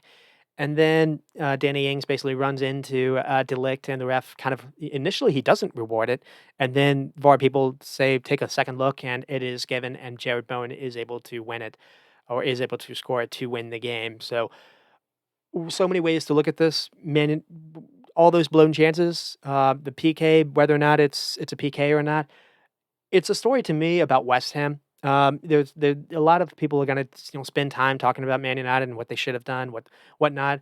This is a team that has been really struggling with Lopetegui. This is a team that has not, to me, shown a different identity than we had seen with David Moyes. This is a team that spent a lot of money that in the last couple of years. Bringing Mo Kudus in, bringing Somerville in from Leeds. They brought in that Brazilian attacker that we haven't even seen in Guilherme yet. They brought in Fulkrug, who we haven't even seen yet. You spent a lot of money for Max Kilman. West Ham spent money in the summertime, and we just hadn't seen the fruits of that to date, and we finally did. And not only did we see that, we saw at times their shape was a 4-2-3-1. At times their shape was a back three. At times Alvarez was part of the back three. At times Rodriguez was in the back three. We saw something that I think you can see them repeat. Again, it's you're doing it without Kudus as well. It started off without even Somerville. So I think Lopetegui actually got the first lineup wrong. But also this is happening without Paqueta. And that to me is the one kind of concern, if a little bit. Now, I don't necessarily know how often you can do this with Thomas Suchek to because that is a very robust kind of midfield, not really a creative kind of midfield. So maybe you can still find a way to fit Paqueta in there instead of Suchek. But this was clever. It was clever from Lopetegui, and they took Will Gambles as well. The other thing that they did is they pressed really, really high. Take Gambles and pressing high, but you can do that when you have center backs that can play in a high line that can win the ball really high up in the Man United area or in the opponent's area, where they're not just sitting back. And it's to me it's very fitting. It's Tadibo that helps out with the goal, or with the first goal, because I've been long saying that he's kind of the player that Man United should have been targeting for a while now, and he hasn't always had his best start to the league. Now, Man United did bring in Lenny Euro instead, and they just got really unlucky with him. Once they get him back, I do think this Man United team is going to be able to play a lot better. And Yeah, they've just, sent in, they just hired a new manager, and they're gonna get, probably a manager bump because of Euro coming back, and I guess with the new guy coming in Ruben Amorim, who, funny enough, was linked to West Ham, was linked to Liverpool. So here's what's funny. So, like, Man United easily could have scored 3 or 4 goals in the first half alone. Man United ended with 2.3 XG. West Ham ended with 3. West Ham actually edged them in XG, but it was also 0 point 0.4 for them in the first half. Man United almost had 2. Uh, Shots though, 12 and only 3 on target, so it's not like this was a blitzkrieg in any respects. They only had 1 shot though in the first half, so that just shows how completely, 8 shots from Man United. They ended with 18, 5 on target, 4 big chances for them, 5 in total. 4 big chances in the first half, 5 on total in total for Man United as well. West Ham also, but ended with 4 big chances as well. Possession, Man United's favor, probably what you would expect. Passes, 81% accuracy, 318 for West Ham, and then 551, 84% accuracy for Man United. But West Ham were good at turning them over, and it was a tale of 2 halves, as we've said. It's also a tale of what happens when you take Mavropanos off and Max Kilman, because Max Kilman looked like he wasn't going to be able to struggle as well. When you pair him with Tadibo, now you can actually see that working out a little bit. And you also had, like I said, Alvarez hasn't had necessarily had his best go of it so far this season either. You can think back to that Chelsea game. Alvarez and Rodriguez played together. Now you can actually see a little protection in front of that back line. And Alvarez also showed he can do some stuff with the ball at his feet. He wasn't just trying to go, pass it backwards and sideways. When the space was there, he was actually taking some gambles and taking some dribbles with him. So again, I do think it's a story really about what we finally have seen, a change in Lopetegui and West Ham. Now, how much is it repeatable or not? We'll have to see. Obviously, if you come back and have that similar start with someone else, another team, a different team punish you, and you don't get to probably redo that. And we basically saw that a little bit, last week for Spurs, where they in the second half they kind of played that way. So we'll see if he's able to repeat this. The balance in midfield was a little bit better, but you also had Casemiro and Christian Eriksen and Bruno having his kind of undisciplined free role. That's probably one of the more kind of vulnerable, weak, in my opinion, least athletic. I think you can even say. Midfield's in the entire league, so it just kind of suits them a little bit, and I think it was clever to target that as well. And then Bowen, he's dangerous because he's able to get on the ball. They weren't able to find him in the first half. Second half, when they needed the final pass, they were able to get it, and when they needed the final PK, they were able to get it as well. And then we get to Man United. The Ten Hag news: he is officially gone. Did the players play for that? I don't necessarily know if that's the case. The players did let him down though. With the Dallo missed, Garnacho misses, Bruno misses, everyone missing essentially. Um, Him taking Rashford off, and that's been a thing this whole season. Rashford doesn't always help out defensively, and he's kind of seen walking in that first half or in that second half. But Diallo came on, and he wasn't really able to offer much either. They ended up losing Anthony, I think, in the to injury in Turkey. But it felt this was gonna come eventually or not. And the new manager coming in, he has to figure out a way to play Rashford. Or do you set him? Now Rashford did a pretty good job versus Brentford, in my opinion. No show in Europe though. And or versus Turkey, versus Fenerbahce. And again, it's just the fact that he's just standing around. He's not really helping out, defensively. He's not pressing to win it back. It feels like there's something behind the scenes here that we don't know. Whether or not it's he has a contract coming up, it just feels like he's playing with not just football on his mind. And I'm not gonna go at him for his political thoughts because I don't think that's it either. I think there's something to do with either his contract, maybe personal matters, or maybe falling out with the manager himself. I don't know, but he's not the same player. He's not the same player when he's in good spots in the final third either.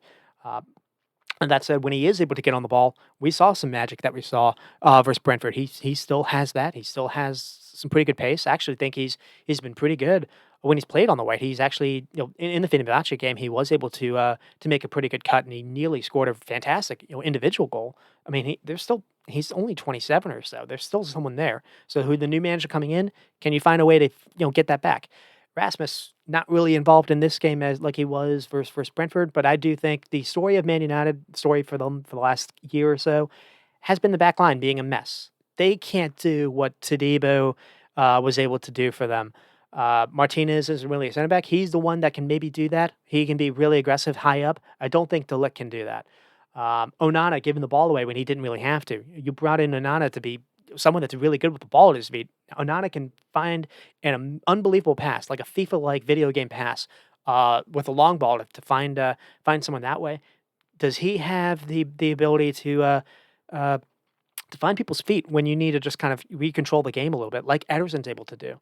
That's something that we haven't really seen so far. But the back line's a mess. The midfield's a mess. And again, Manuel Ugarte not seeing the field, I don't understand why, because you were losing duels left and right, and it felt like a game he could have come in and really helped out. So the management has spent a lot of money to bring him in.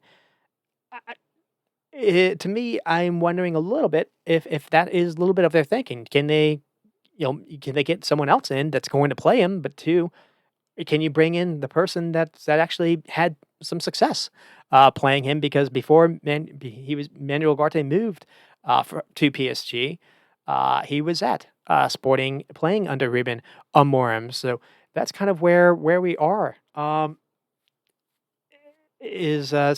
mean, we'll see what he's able to change. He was linked to Liverpool pretty high. If you follow the sources, I feel like he also was linked to West Ham, maybe even linked to Chelsea. So it feels like Amorim. I think even before that, he was linked to City. So he's been a name that's been thrown around for a number of years. People have liked what he's been doing in Portugal. Different league. So we'll see how he's able to change in that respect. But he's got a couple Portuguese players coming in. I don't necessarily know if he has he's able to speak English or not. I don't. I feel like he is, but if not, he's got Bruno. He's got Dallo to help out with that if that is the case. So we'll see how this team changes. He does relatively play a high line in Portugal, and he's been doing it with three center backs. It seems like he plays center backs with kind of wing backs. Um, does that suit Man United a little bit more? It, it, without Lenny Yara, I don't think it does. Now you get him in, this back line looks significantly different. I just I think they said he's going to be back sometime in November, so we'll see how much different this can be, and how maybe Amorim can use Xerxes a little bit differently than we've seen, or Rashford or Garnacho. Are they going to if you're going to play this kind of back three, this 3-4-3 kind of shape, that's not really playing with a 10. Or do you play with double tens? How do you find a way to do that? We'll have to see. You have Ugarte, and can you play a pair of Ugarte with someone else? We'll have to see how this works or not. But that is where we are. I don't want to spend the whole time talking about Man United like I normally do, and then I'll move to Chelsea and Newcastle. See how we're doing for time. I did go a little bit long there, but it is what it is. I don't think I'm going to need to spend that much time on this game because it does end 2-1 to Chelsea with Jackson and then Isak making it 1-1. Really nice play by Livramento on one side of the field, be able to keep the ball, and then they're able to switch it to the other side where Lewis Hall, the other fullback, both Chelsea academy grads, I think Cobham, as they say.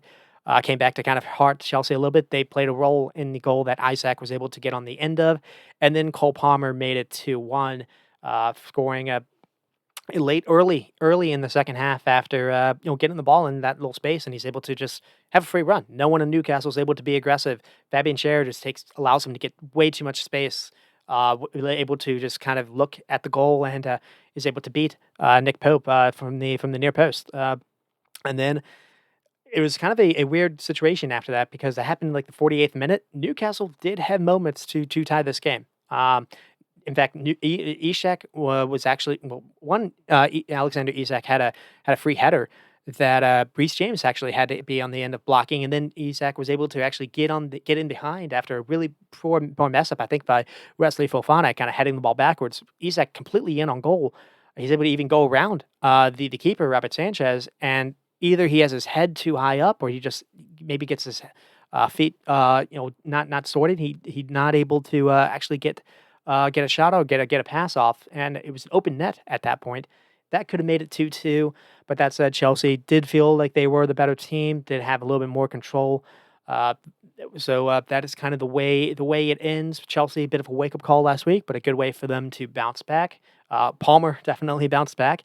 Isak and Jackson continues to be a threat, attack wise as well. He continues to have a really good goal scoring form as well.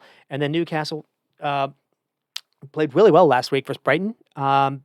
Didn't have Alexander Isak that week, but he finally got him back. But they lost Anthony Gordon this week, or they did have Isak last week, but they finally get Anthony Gordon back here, and it was uh, or they didn't have Anthony Gordon here, and maybe they could have used him. So it's kind of a merry-go-rounds a little bit there. Or what happened last week with it was the first game with Alexander Isak. That's basically it, and he was on rusty. Was able to shake off that rust here. Could have scored multiple goals here as well, but the same theme whenever I do a Newcastle game is Dan Burn and Shar continue to be kind of holding him back a little bit. Fabian Schär is very good on the ball. Dan Burn's not terrible either, but they can't defend higher up. They can't be aggressive where you need to be. And Newcastle don't really play with a traditional number six. They play with Bruno Guimaraes or they play with Tonali. Sometimes it's Joe Linton, and they just kind of rotate in that area. But you don't have real protection in there without a true number six, and you don't have. Not only that, you don't have defenders that can play in a high line. You don't have, Sven Botman back there anymore. And that was when Sven Botman was back, that's when that Newcastle high line or Newcastle team was able to press high, and that's when that Newcastle team was able to make top four. And so I think the recruitment has been a little bit off. Also, you paid money to bring in Lloyd Kelly of Bournemouth, and I don't really know if he's a fullback per se, or if he can't play at center back either. But they brought Lloyd Kelly on to end the game. They also played him at fullback again, so that's a bit of a surprise. Lewis Hall has been quite good for them. Maybe not the best defensively, but it's not really like Chelsea scored on his side. Chelsea do score on Livermento's side. Livermento had to go against Pedro Neto instead of Jadon Sancho, and that was kind of a change that we saw for Chelsea. So we get to the starting lineup. It was Gusto, Fofana, Colwell, and James. Gusto able to Marco Corella would have been available, and they decided not to go with that, and they decided to play Gusto and James again, but they didn't do Gusto on the left side. Didn't really work for Liverpool, so I understand that. Seeing James played on the left was surprising, and frankly, he was really good. To me, he was almost man of the match. Now Cole Palmer, gets helps create the first goal. So I think Cole Palmer was probably named it and also scored a really great goal himself. But James was equally as good with what he was able to offer. And then you saw Casado and Lavia, kind of what we saw then. And then Madueke, Palmer, you expect Jackson, you expect Neto instead of Jadon Sancho. And Chelsea get the first goal because Neto makes a run back shoulder and gets in behind on Livramento, and it's the ball from Cole Palmer is unbelievable. It comes from so deep and it's almost a skies. You're not expecting him to. He's almost like kind of got his back or shoulder kind of turned away from the goal, and he's able to just kind of turn and just hits an unbelievable pass over the head. No one's expecting, and Livermento's not. And then Neto's got the pace to be able to get in behind, and once he's in behind, he's able to pick out Jackson for a nice little square ball. I don't think you get that kind of goal with someone like Sancho playing, or even a João Felix, because you need someone to make those runs ahead of the ball. And to me, Sancho and those other kind of attackers are kind of too much ball to feet. Maybe you would have gotten it with Medrick, but Neto to me probably needs to be in their thinking for some. If he's fit, he probably should start. I mean, he was fantastic for Wolves last season when he was fit too. His issue has been his hamstring. You can't always keep him fit, but when he's fit, he's very, very good. So that's kind of where we are for the game. strange, a little bit strange how the how this kind of lined up where they play each other here, and then they also faced each other yesterday in the League Cup, and Newcastle actually won that game. So Chelsea went here in the league, and Newcastle, turned around. Both teams had rotations. One thing that's interesting is, I kind of mentioned it with someone like a Felix or a uh, uh, Sancho or someone else probably don't make the runs that Neto makes. The other thing too is without Cole Palmer, they tried Enzo, and apparently Enzo was having a rough go of it too. Yao Felix apparently didn't have a good game yesterday. I think Mudryk they mentioned did, but I didn't see any of the game. I didn't see any of the highlights. But it is interesting how little rotation, and all of a sudden things change in Newcastle's favor. So Chelsea was 17 shots, 7 on target. Newcastle 11 and 3. Big chances though for Newcastle. Five Nick Pope saves though. Um, Possession was 50-50. This was not really a whole lot difference between the two sides. We did see something different with the way that Reece James has played. I do think it was pretty good, and not only was it pretty good because he was quite good with the ball at his feet and quite good at able to find some people. Very good defensively. Reece James probably had a couple goals that maybe did a couple blocks that ended up saving goals. Um, and one thing I really like about it is maybe you're not going to ask him to do so much running with his hamstring. Uh, Now you're gonna not be able to get the best out of him, but you are able to get maybe some of those overlap runs with Marlo Gusto, where you weren't able to get that on when Marlo Gusto was playing on the left. So if you're not gonna play Cucurella, this wasn't a bad option to try. Levitt Colwell, I thought played a pretty good game as a center back instead as well, and then. Uh, Moses Caicedo and Lavia can continue to get starts where it leaves Enzo Fernandez out, and apparently Enzo Fernandez did not have a good game yesterday. I saw that he gave the ball away a lot. So, and it's kind of funny because it feels like there was a lot of thinking that one of the reasons why Pochettino was kind of thrown out the door, and the reasons why Conor Gallagher was shown to Atletico Madrid was uh, there was kind of a falling out where they didn't really see Enzo Fernandez as kind of the must start player that they spent something like 120 million on.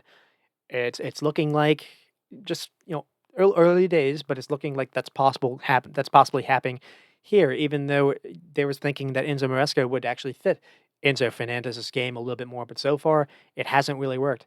Um, Cole Palmer continues to be magical for Chelsea. One thing I didn't even say is he actually scored in the first half, even before that, and it's just the lines were drawn. Actually, it was a tight offsides call for really both his goal that was ruled out and then Ishak's goal that was actually allowed. So I just think they needed to weigh the lines, but I've already kind of said that.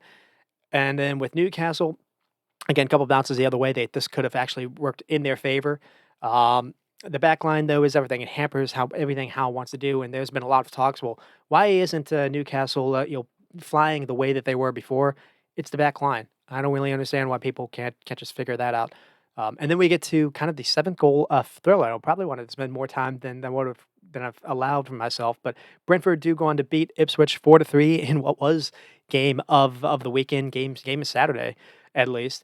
It was kind of the start of a game where we got a lot of late drama, a lot of late goals. So here, not a lot happened in the first half. So we do get the first goal with Ipswich, and it's Sammy Smotic in the 28th minute, and then a quick goal for Hurst in the 31st minute.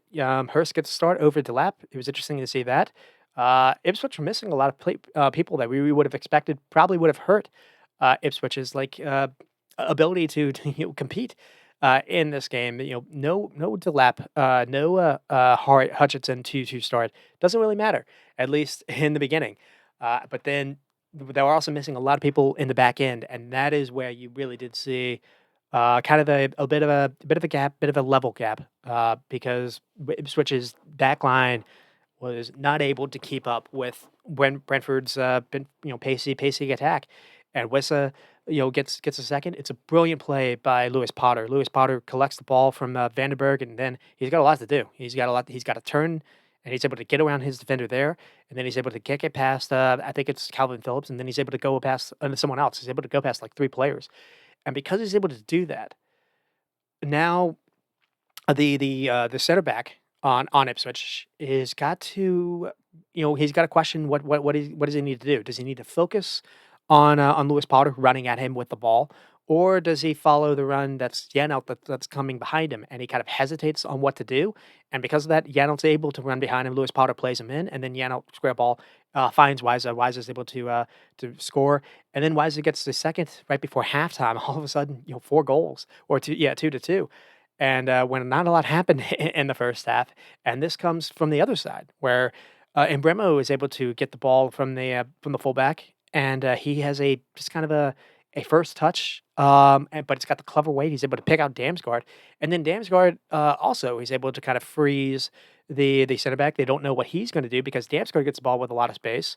I don't really know where the Ipswich midfield is here, and and just one kind of pass, and Wise is able to get in behind. Now they thought it was maybe offsides, but this was able to stand as well. And like I said, lo and behold, it's 2-2. And one thing I didn't kind of mention is for a couple of the first goal, the first 2 goals that Ipswich scored, Calvin Phillips was able to get on the ball, and it felt like it was maybe a case where because it's the 28th minute, not a lot's happened before this. Maybe a case of maybe being a little over aggressive, out of possession for Brentford because I think it's Lewis Potter or it's Damsgaard that actually leaves his man to try to run to the guy with the ball at his feet, but he doesn't really bend the run, and basically he allows Calvin Phillips to be completely open. No one basically switches, and because of that, then Calvin Phillips gets the ball completely free. He's able to pick out a pass ahead, and then someone Smotic or someone's able to basically get in behind. I think it's behind. They beat. I think they beat to Ethan Pennock, and then for the second goal, similar kind of moment where a long ball is able to find from the kind of the back end here is able to find. I think it's on Benny. He takes a bit of a hit or a bit of a touch. Benny actually ends up going down, unfortunately for him. But Ipswich are able to keep the ball, and then again, I think it's someone that's played to do what's his name, Chaplin. He's able to run onto it, and he sees he sees Hurst is wide open. He's running behind Pennick again, so Pennick kind of a little bit faults a little bit for a couple of these, and then Hurst in the penalty area is able to beat it past Flecken. So there you go, 2-2, and we're only at halftime, but all of a sudden everything changed in the second half, and that's kind of where I'll get started. So halftime thought is again they're missing Delap, they're missing Hutchinson, but then you look a couple of the games names that they played versus Liverpool in the first game of the season was Jacob Graves and Axel Tranzubi. And it was Axel Tranzubi at right back instead of, let's see who they played instead. Clark. And that's a name to kind of talk about as we go forward in the second half. So uh, for the most part, 2-2, it was kind of a nothing game. And then you get 4 quick goals. What's the second half going to bring us? And we get also some quick action. So second half though really was all Brentford, to be fair. So Lewis Potter first couple minutes in the game makes a run in ahead of the ball, which I think is I have a note here that it's promising that he's not just someone asking the ball to his feet. I like that he's trying to get in behind Clark, and he draws a yellow. But not only that, Clark is holding him down in the penalty box, draws a PK, and then Embremo is able to score that PK, and he creates a yellow card on Clark. And then Brentford kind of get into the habit here of messing up a lot of free chances, kind of similar. I don't want to say it's similar to what Man United did, but it's close. They have 3 or 4 really good chances to actually attack on the fourth and kill the game off. And each time it feels like shots being mishit or mishit right at the keeper, maybe a couple are getting blocked. A note I had was they're kind of playing with their food instead of eating their vegetables here. Nice rule of fine by Damsgaard, who's using Roslev. Roslev is getting a start, and he's making a nice run outside. Really nice cross into the box. Finds Lewis Potter. The shot is blocked here. Roslev then makes another run up the wing. Collins plays him in behind. Roslev's not tracked at all. Square ball to Weiser, 1v1 here. Muric is able to make the save. Weiser, I think, just basically hits it right at Muric. Lee Davis basically stopped playing. There's the left back. Stopped playing in the second half as far as defensively. Just whether or not it was Roslov or it was Damsgaard and Bremo, he was allowing people to just run behind him. But also Brentford in these kind of situations are just jogging past Calvin Phillips. Didn't feel like there was a lot of protection there. Calvin Phillips had a good first half, did not have a good second half, in my opinion. And then we get to the red card where it's the 68th minute. Lewis Potter is able to do like a little 1-2 action, little give and go with Wiza. Wiza flicks it back, and he looks like Clark has actually gotten the wrong end of it and sticks the leg out and basically swipes at Lewis Potter and brings him down. So Lewis Potter basically creates both of these cards, and Clark has to get sent off. For the most part, it did feel like Clark was playing a decent game in that first half, and it's just kind of unfortunate for him. This is how it ends. And then Damsgaard had a chance in the box to make it again get that fourth goal to kind of kill the game off, and it's a great save here by Morich. You just felt the game was only going to end one way. Maybe that would be all the drama that you would think. And then Ipswich brings on Liam Delap out of nowhere. Apparently he wasn't that injured where he was able to at least get some minutes here. And he comes on and scores when his team is down a man. And again, Leif Davis, not much of a defender from what I've seen, but he has a wand to be left foot, to be fair to him. And the delivery, he picks out the perfect cross that Delap is able to get on the end. Beats Pinnock, unfortunately, for Pinnock. So Pinnock did not have his best game. And the header also beats Flecken. And you figured, wow, given the way that the whole game has gone, probably a draw 3-3 makes sense. Now, Brentford wouldn't have liked that because for 30 minutes, they basically were up a man. But it doesn't end that way either. Embremo is able to get on the ball outside the box where no one's able to get near him. You'll understand because they're playing up a man. And I think he just hits across. I don't think he's going for goal. And Muric just completely misjudges it. There were a couple people kind of running at the back post, and maybe he's worried a little bit about that. And he just loses sight of it, and it just kind of bounces in. And even before that, Brentford had a chance where I think Ethan Pinnock actually won a header where Collins had a chance to kind of thump something in and just kind of hit it over. But there you go. 4-3, and it almost ended 4-4 in what would have been an absolute classic because last play of the game or so, Delap was able to get on the ball, able to turn on it, and kind of just outside the box, maybe just kind of inside. So from pretty good distance, he tries a curler he beats Flecken, and this gets a lot of the post. It could have bounced in. This would have been a worldie to kind of peg it inside the back post, but it just missed, just kind of banked wide. But that is the kind of player that Delap looks like. It looks like he can actually take on a game just by himself, and that's what Ipswich are going to need basically because as a team, I don't think this team has enough without him. But maybe with him, we've seen what teams are able to do when they have a striker that can just put some chances away. Basically, we've seen that with Chris Wood, with Nottingham Forest. We've seen that with Mateta was able to carry Crystal Palace last year. Now they had Elise and Eze as well, but it was Mateta getting a lot of those goals as well. Just having some Ivan Toney was able to do that for Brentford a couple of these years. So not necessarily Delap is going to be that kind of striker, but it doesn't really look like he has a lot of negatives. To be honest, he can score. He score goals in the air. He's got a head on him. He's able to take the ball from the kind of halfway line and dribble all the way up if the space is there. He's got pretty good athleticism to him as well, and he can make those runs into the box. And he's got quite a shot on him. So I don't know why he can't be a 15 goal kind of scorer. Maybe that'll be enough to save Ipswich. If not, they need to get healthy at the back end because defensively they were got at, and it could have been. I mean, Brentford with 20 shots and 9 on target. Now some of that was with being up a man. Some of it wasn't. It was 7 big chances for Brentford as well. Now Brentford were able to do this for Wolves as well. So it just feels like sometimes they can just be a team that just turns it on. 4 xG as well, 468 and 84% pass accuracy. Thomas Frank is finding a way to kind of get instead of taking these games kind of with a defensive kind of approach, he's really going at this aggressively. He's playing Damsgaard and giving him a bit of a free roll in the 10 spot. He's he's playing center backs a little bit at fullback with Vandenberg, but he played him a little bit on the left side, so a little bit differently. Brought Roslov in. Roslov had a pretty good game in my opinion. I don't really know what he is defensively, but he had some pretty nice delivery. He was allowing Roslov to get forward, to play a role in some of those attacks, and you get Wiza back. And Bremo is one of the top scorers in the league as well. And Bremo just always seems to know what to do with the ball at his feet. Beforehand, it seemed like Bremen was more kind of a guy that you relied on his athleticism, lot of his physical kind of play. Now he's actually really composed on the ball. He's able to play make. They get the second goal because of the touch that he makes.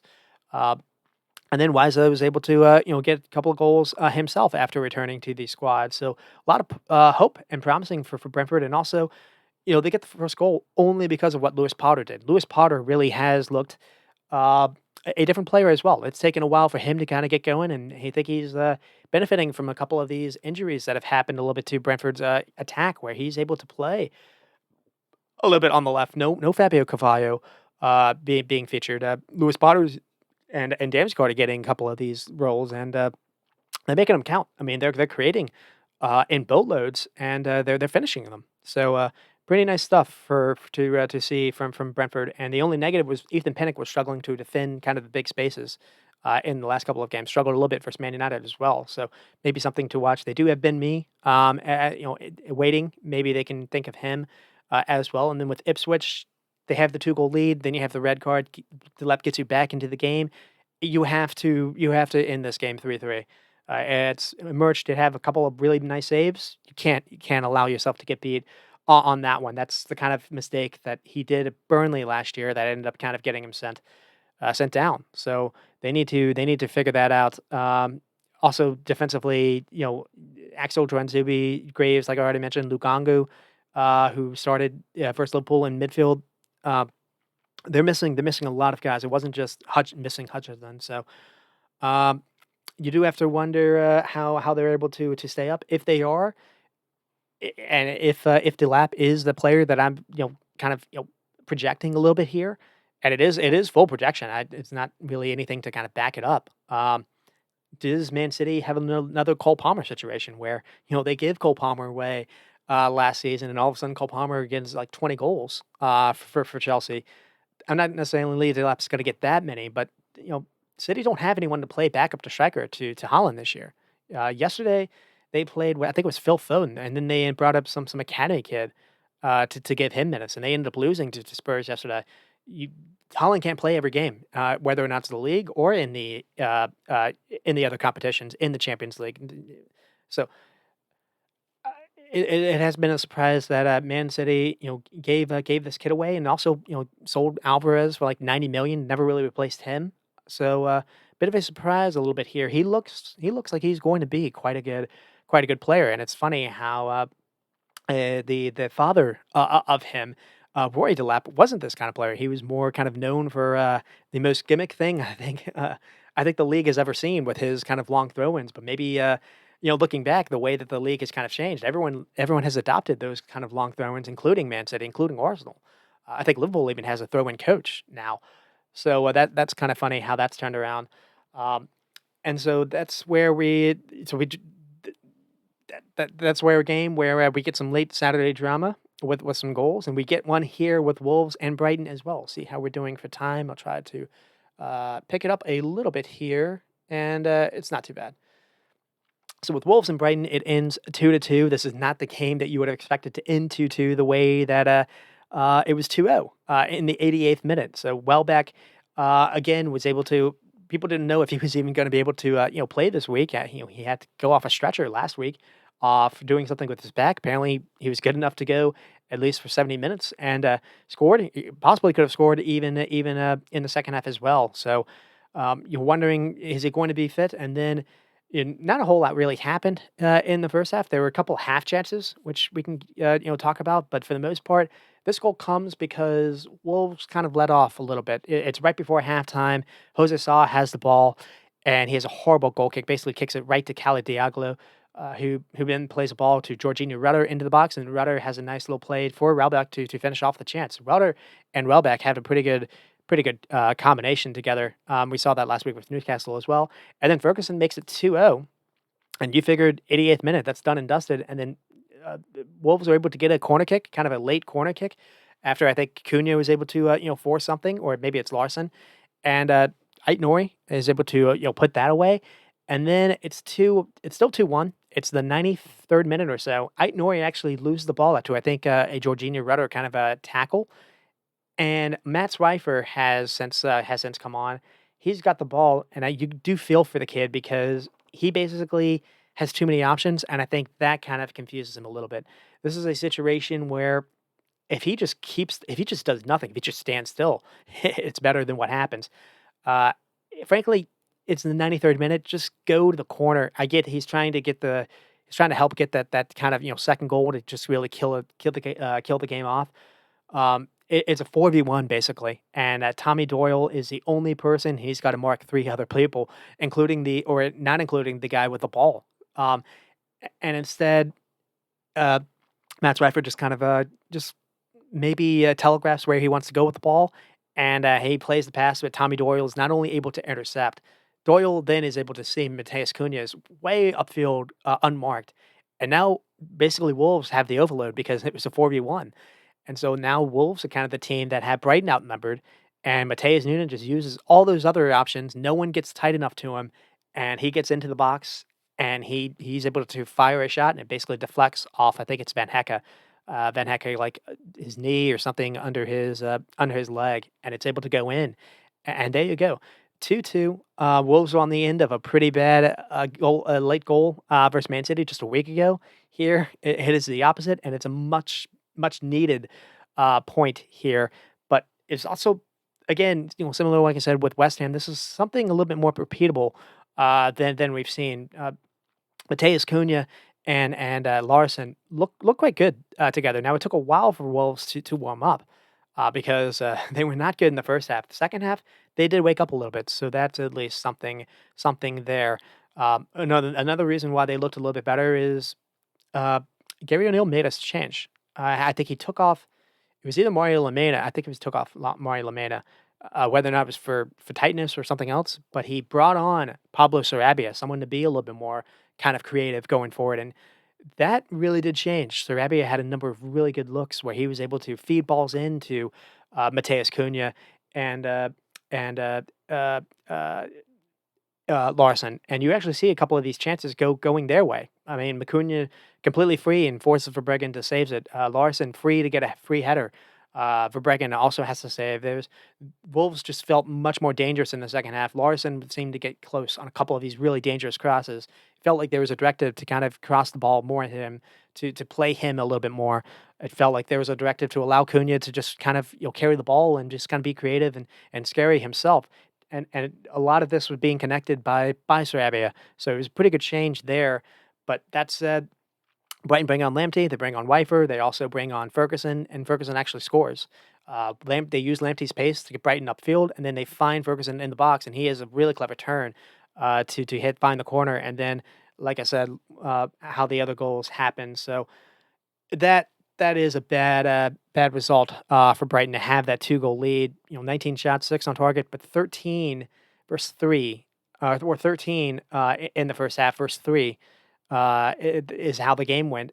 Brighton ended with only 19 shots. So that kind of says how different they were in the second half. And then Wolves ended with 14 and 7 on target after only having 3. So the change did work. To be fair, and not only did they need that, Gary O'Neill needed that, and so we'll see if nothing else, that shows there's still players that are fighting for their manager. Because again, this all happened in like the 83rd minute or 87th minute. So, and also no Andre and Tommy Doyle is being played over someone like him, and Tommy Doyle was kind of the hero. To be honest, so good on him. Also, again, Larson looks a handful, and Cunha as well. So, Cunha is starting to actually have some pretty nice goals on his CV. Where I am wondering, does Brazil think about calling him up in the next kind of international break? I really do think he's extremely underrated. He's been for a couple of years now. He's been very gifted with the ball at his feet, and maybe the weakness has been his ball striking. I don't think we can say that anymore. We've seen him actually strike some really nice, have some really nice goals with his ball striking. He's never maybe he isn't always reliable fitness wise, but he takes so many risks with the ball. He's one of the better ball carriers in the entire league. He's shifty. He's clever. He's quite pacey when he needs to be as well, and he's a threat when he gets near the penalty area. And so it's pretty nice to see that he was able to have that moment. Um, And then with Brighton, Matt Swifer is going to be sick after that, but I don't think it's just necessarily him. But again, the 93rd minute, you don't really have to do what he does. I feel like you don't have to send that many people forward. To be honest, like I feel like the adrenaline maybe got to him all, but again, just go to the corner flag and see the game out. And just unfortunate for them. At least Ferguson is able to score. So he's able to get going again. Rudder is having a pretty nice season after joining them from Leeds. And Baliba, his first half action was quite good. Matoma is very dangerous, but maybe the end production isn't always there. And Welbeck is able to score for them. So there were a lot of positives for Brighton to take. And then yesterday they played a pretty good game versus Liverpool in the League Cup game. Gave Liverpool a lot of fits. Liverpool did win 3-2. It could have, it was scary the way that it ended because there was like 5 or 6 minutes where Brighton actually had had the ball and Liverpool's kind of in, it's forcing Liverpool to defend like for their lives. Uh, the way that Brighton have, Lamptey is just pace in a bottle, basically, and he's not always fit, but when he is fit, he's a lot to handle. They brought on a player named Gruda who was having a pretty nice game. Semi Ndingra, I think he ended up scoring. He was having a nice game as well. And then you take out Ndingra and you bring on Matoma with some rest that was able to kind of finish out the game. So Brighton have a lot of options that they can play in. Defensively, though, you do wonder if maybe they can get it. But weirdly enough, it worked out here. Now, well, maybe I shouldn't say that. They started off with the news that they were missing Lewis Dunk because apparently he did something in warm up. So they played Hugo Julio and Van Hecke. I don't really know if the center backs are really why they concede basically two of these goals. I maybe could have maybe Dunk does better defending the corner kick, but that's maybe something to talk about there. Brighton, funny enough, just played Liverpool in the midweek in the cup game, and now they've played them on the weekend. And then we'll move to Bournemouth and Aston Villa. Not a ton to get at. It ends 1-1, but it's another game that we have a little late drama. So that's kind of the theme here. Barkley actually doesn't really start the game, and he's able to score in the 76th minute. And then Bournemouth again with some of that belief after getting really outplayed for like 80 or so minutes or so. Evan Nielsen, who also didn't start the game, so two people that didn't start the game actually get both goals. Evan Nielsen's able to score in the 96th minute after a moment where Villa got to basically not Villa, Bournemouth got two free kicks kind of very late in the game, and the first one Evan Nielsen actually kind of messed up a little bit on. The second one he was able to get the header on and was able to beat Emi Martinez. So I mean, Bournemouth were riding high after the Arsenal win, and they still can ride high here because after playing Aston Villa, that's not easy. And now you have Man City, so whoever did Bournemouth's schedule is not really being kind to them. One kind of storyline coming into this is you have the two managers from the same region, and well, I guess you had that last week as well with American Arteta, I believe. So the two of the three Basque managers and Unai Emery and the other manager. I'm kind of blanking a little bit here. Andre Iriola. Duh. So and Aston Villa were probably vibing out after what they did in Europe with another successful win, courtesy of John Duran scoring and starting, and he didn't score here, but he did come on. He didn't start here either, but he did come on the bench. This was a game of Aston Villa having all the fun in the first half, where Bournemouth had to make a change after like 20 minutes, where they took off Arjau, the right back, the Mexico right back.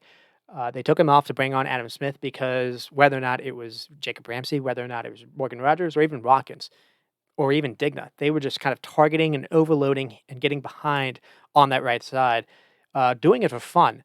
And it seemed like there was maybe a directive to kind of go at him or target him, and they were able to just do it time and time again. And just the theme of the first half was Aston Villa getting into really good positions, and just whether or not it was the pass being off, Watkins was able to get in behind and just maybe again was looking down at the feet and maybe not looking where his teammates were. There were a couple of times when Rogers was getting into good positions and just a square ball would be behind someone.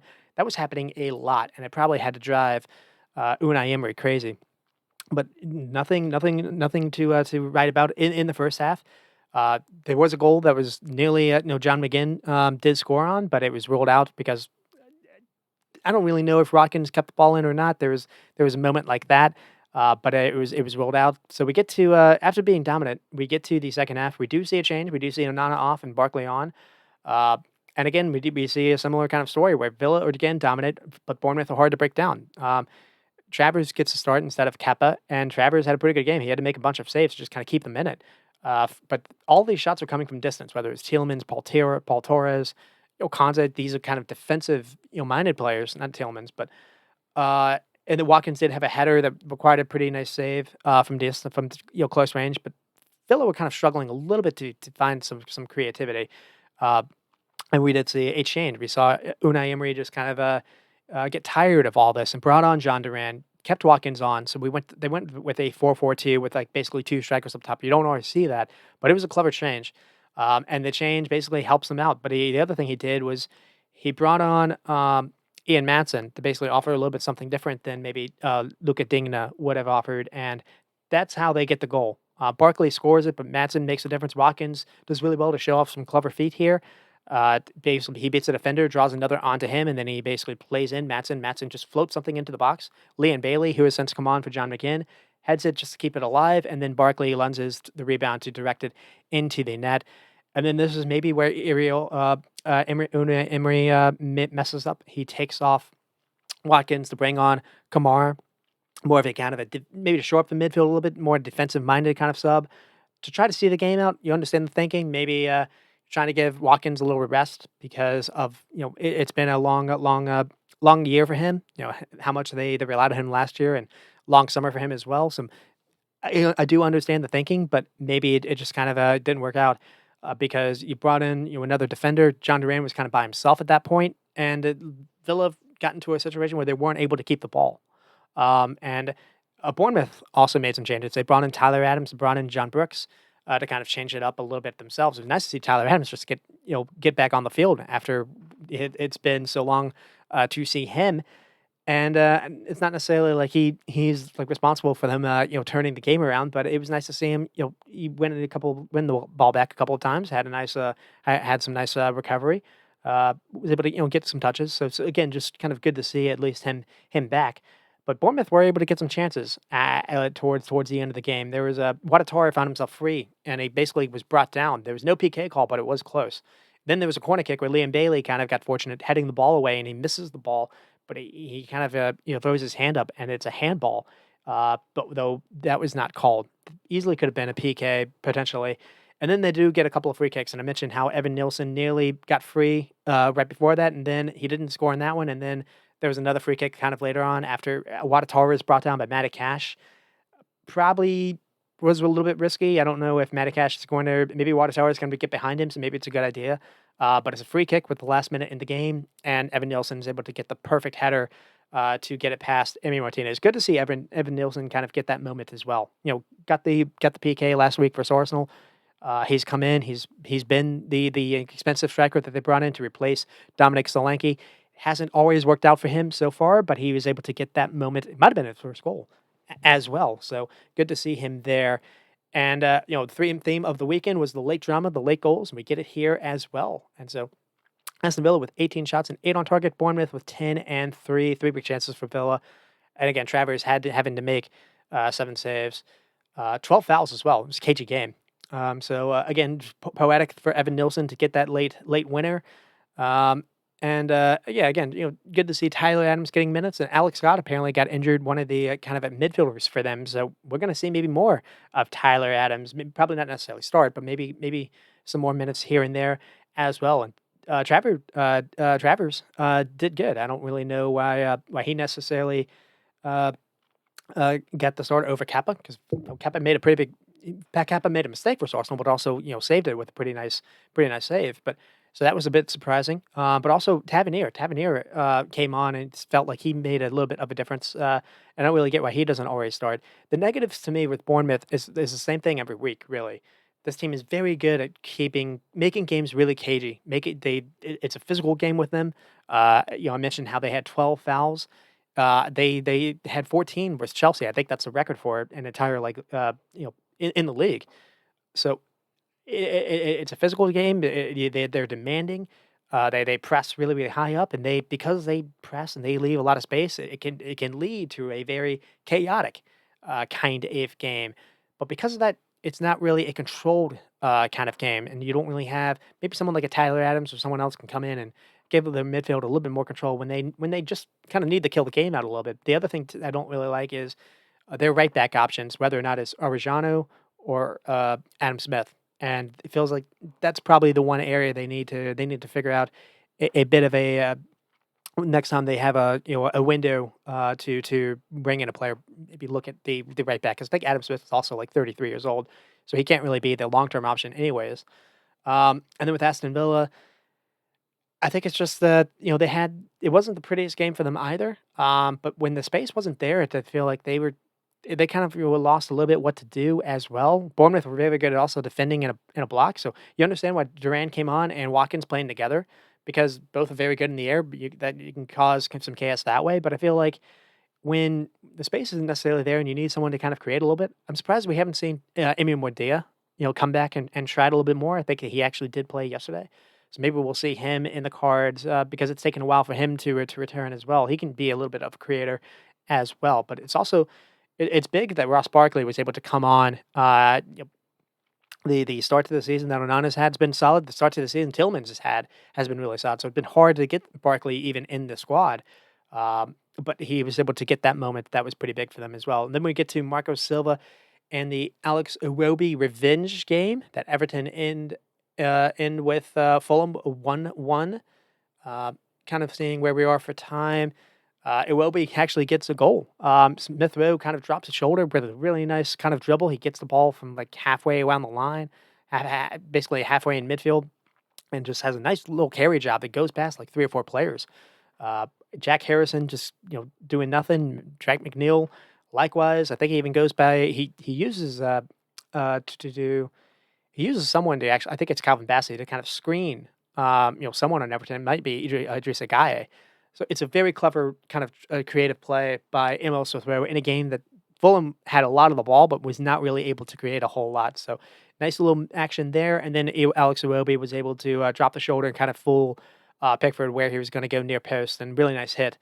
And then it felt like that was going to be it. That it felt like a game that was only going to have one goal because Fulham had a lot of control, but weren't really able to, like I said, be that threatening.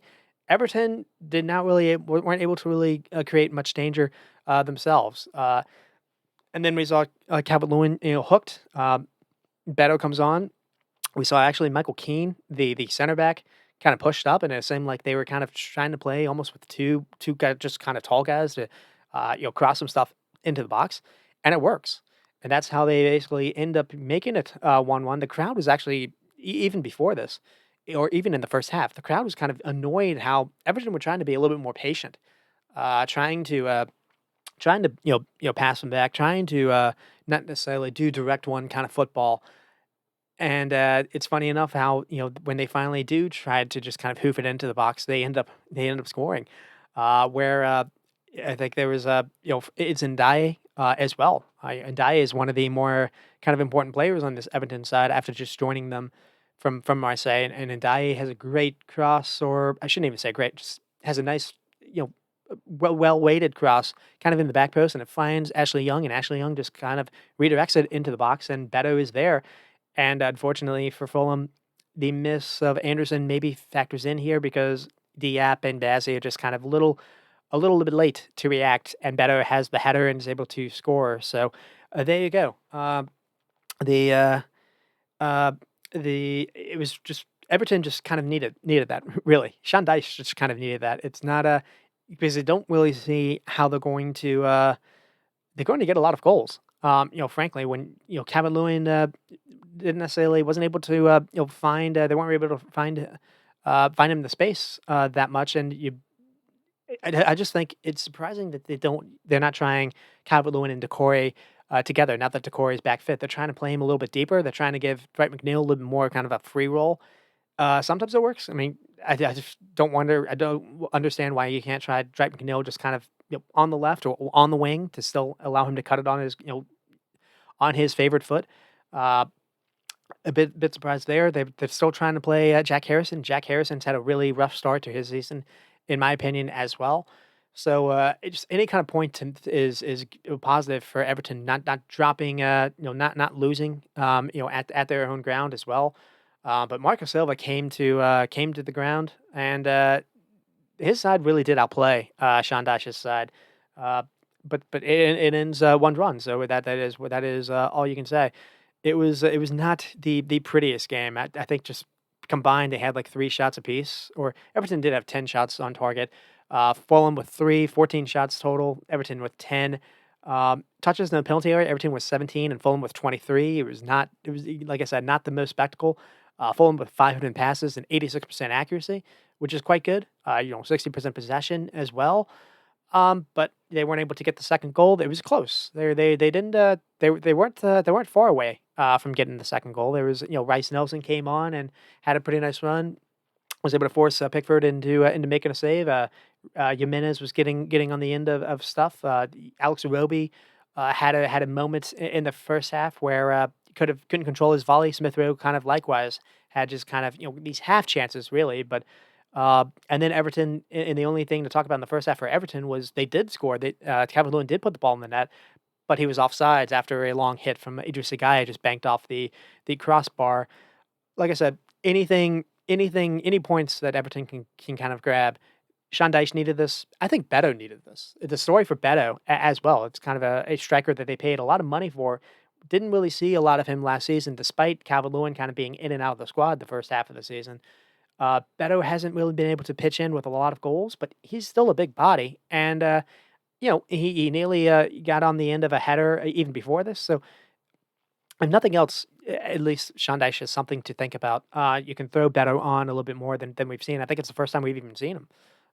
And the way that they ended the game, you had Michael Keane up top as a second striker anyway. So it feels like why not try Beto and Calvert Lewin together, or Beto and Decore and whatnot together.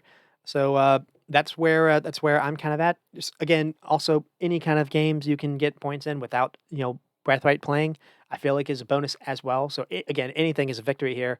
And with that said, Fulham close to winning without Anderson. I do think missing Anderson did factor in, and you're going to be without him for a couple more games now. So it's not like it played a poor game, or Bassi as well. Bassi is quite a good player in my opinion, but just it feels like the partnership is a little bit different. But maybe we'll see if maybe we'll see them get better as they get a little more continuity together.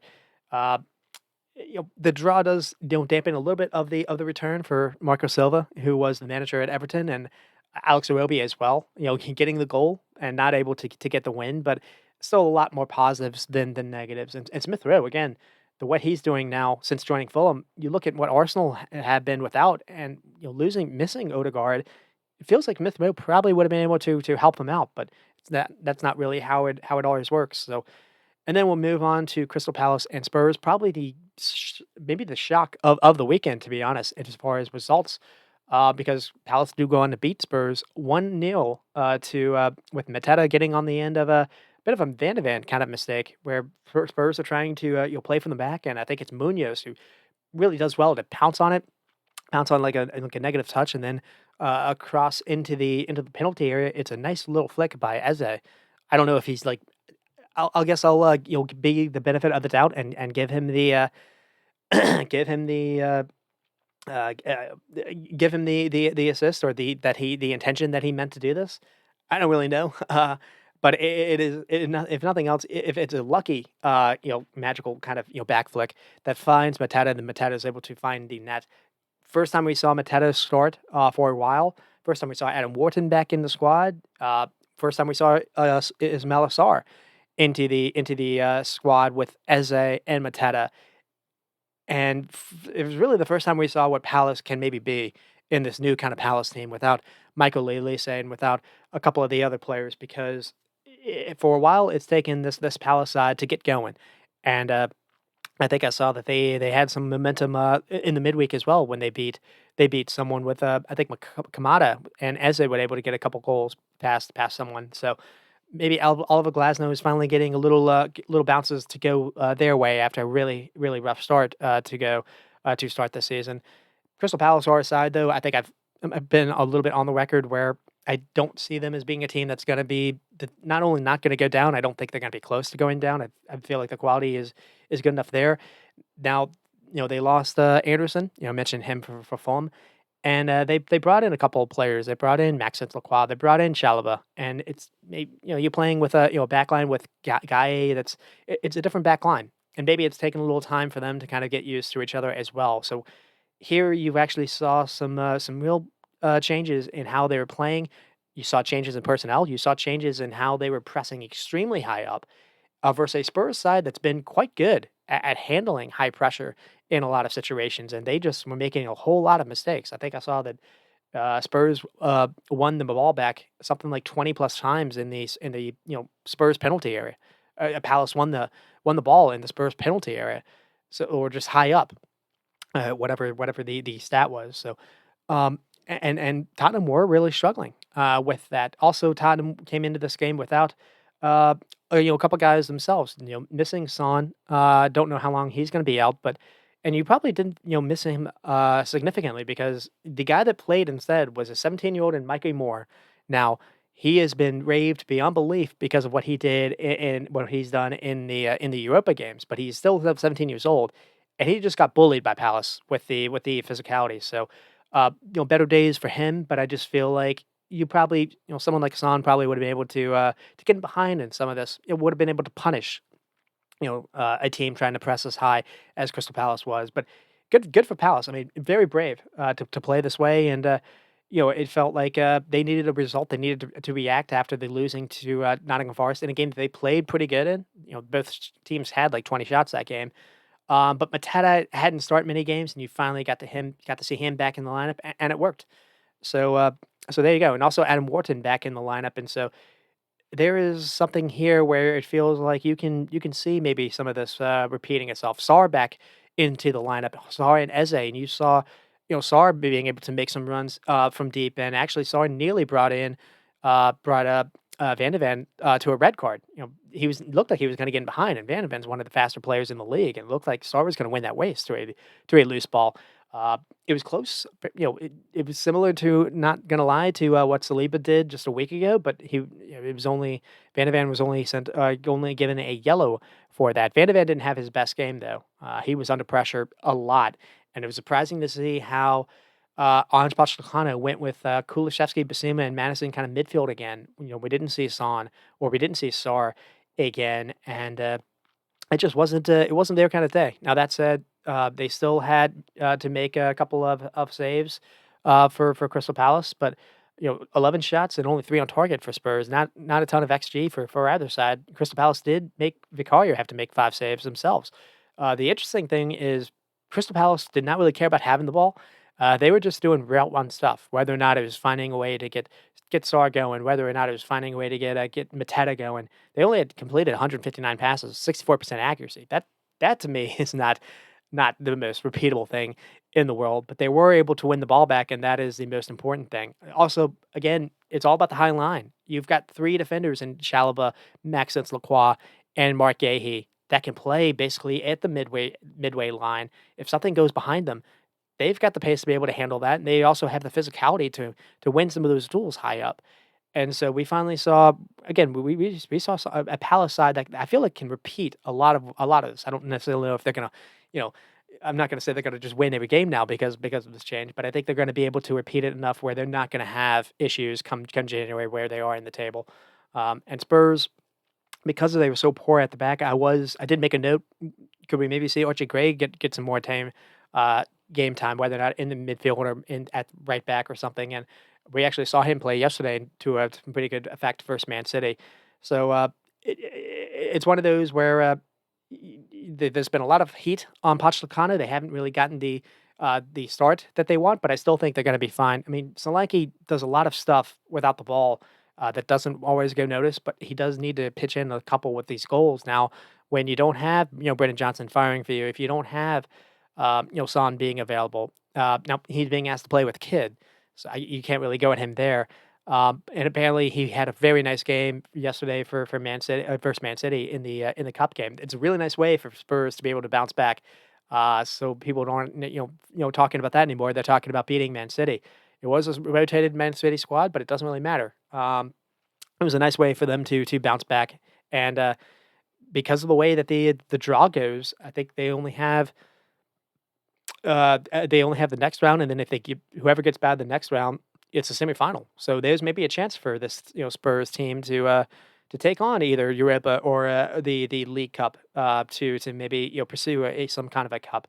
We'll have to see if that is the case, if that is something that they want to do or not. But the cup game did come at a cost. They lost maybe Van de Ven, they lost Warner. We'll have to see how long those injuries are as well. And then we get to Nottingham and Leicester, the Steve Cooper return game, and it did not go Steve Cooper's kind of way. Uh, Forest won 3-1. Chris Wood with 2 goals. Ryan Yates gets the first one going, and then Vardy. Likewise, you always Vardy always keeps showing up with some goals. Not enough though. Leicester did not really. I think they only had one shot on goal the entire game. I think 11 overall. They were outplayed, and not only that, they made a lot of mistakes themselves. The Ryan Yates one, they made a mistake on the Chris Wood one because while Chris Wood has a really nice turn and finish, it's basically just a poor giveaway that leads to that. And then on the third goal, it's just route one from the keeper, where Ralph Faes just misjudges where the ball bounces, and basically just instead of heading it back to the keeper or trying to head it away, he just bounces it right off his head. And Chris Wood's able to run onto it, and he's able to basically have a nice little head over the keeper, running out into no man's land. It's not really the keeper's fault.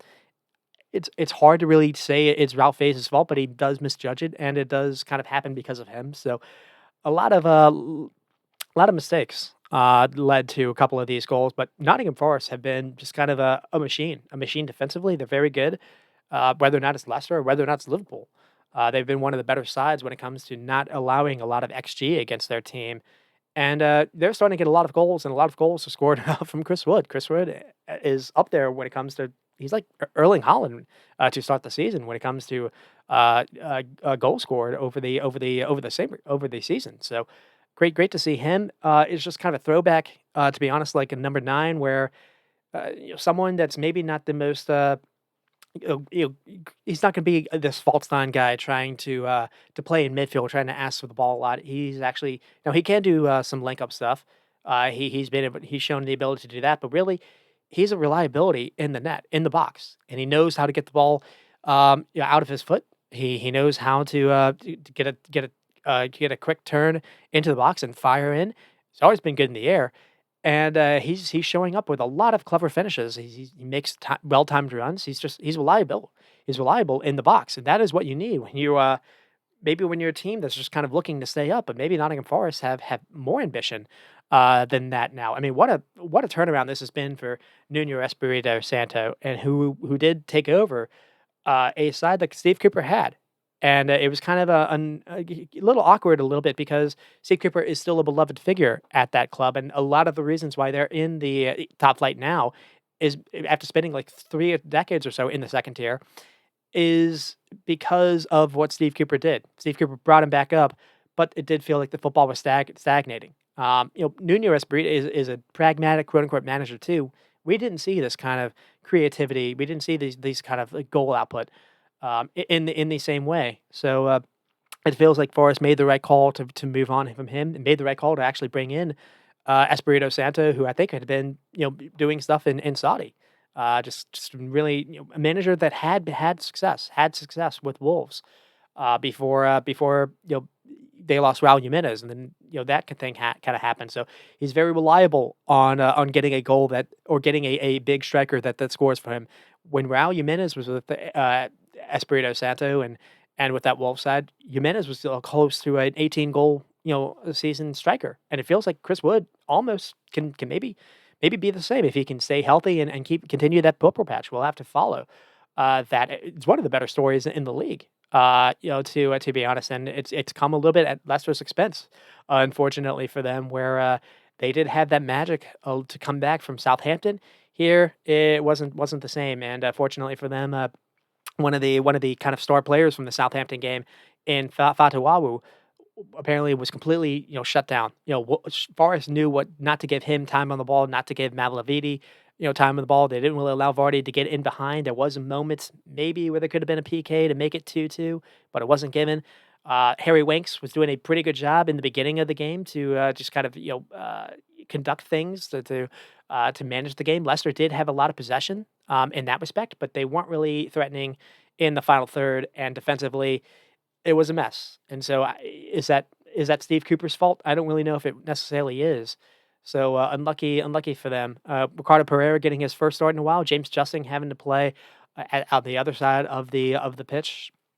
So, again, just Forest in general are really impressive defensive outfit, regardless of who they're up against. But Leicester is probably a side that is going to struggle to stay up. We'll have to see if they do or not. Like I said, 64% possession. They were good at keeping the ball, almost double the passes. But 20 shots and 5 on target versus 11 and 1. That's what really matters. So that is where we end with in the season. We'll be back next week to talk about what happens in the following week. So until then, you stay squatting and stop recording.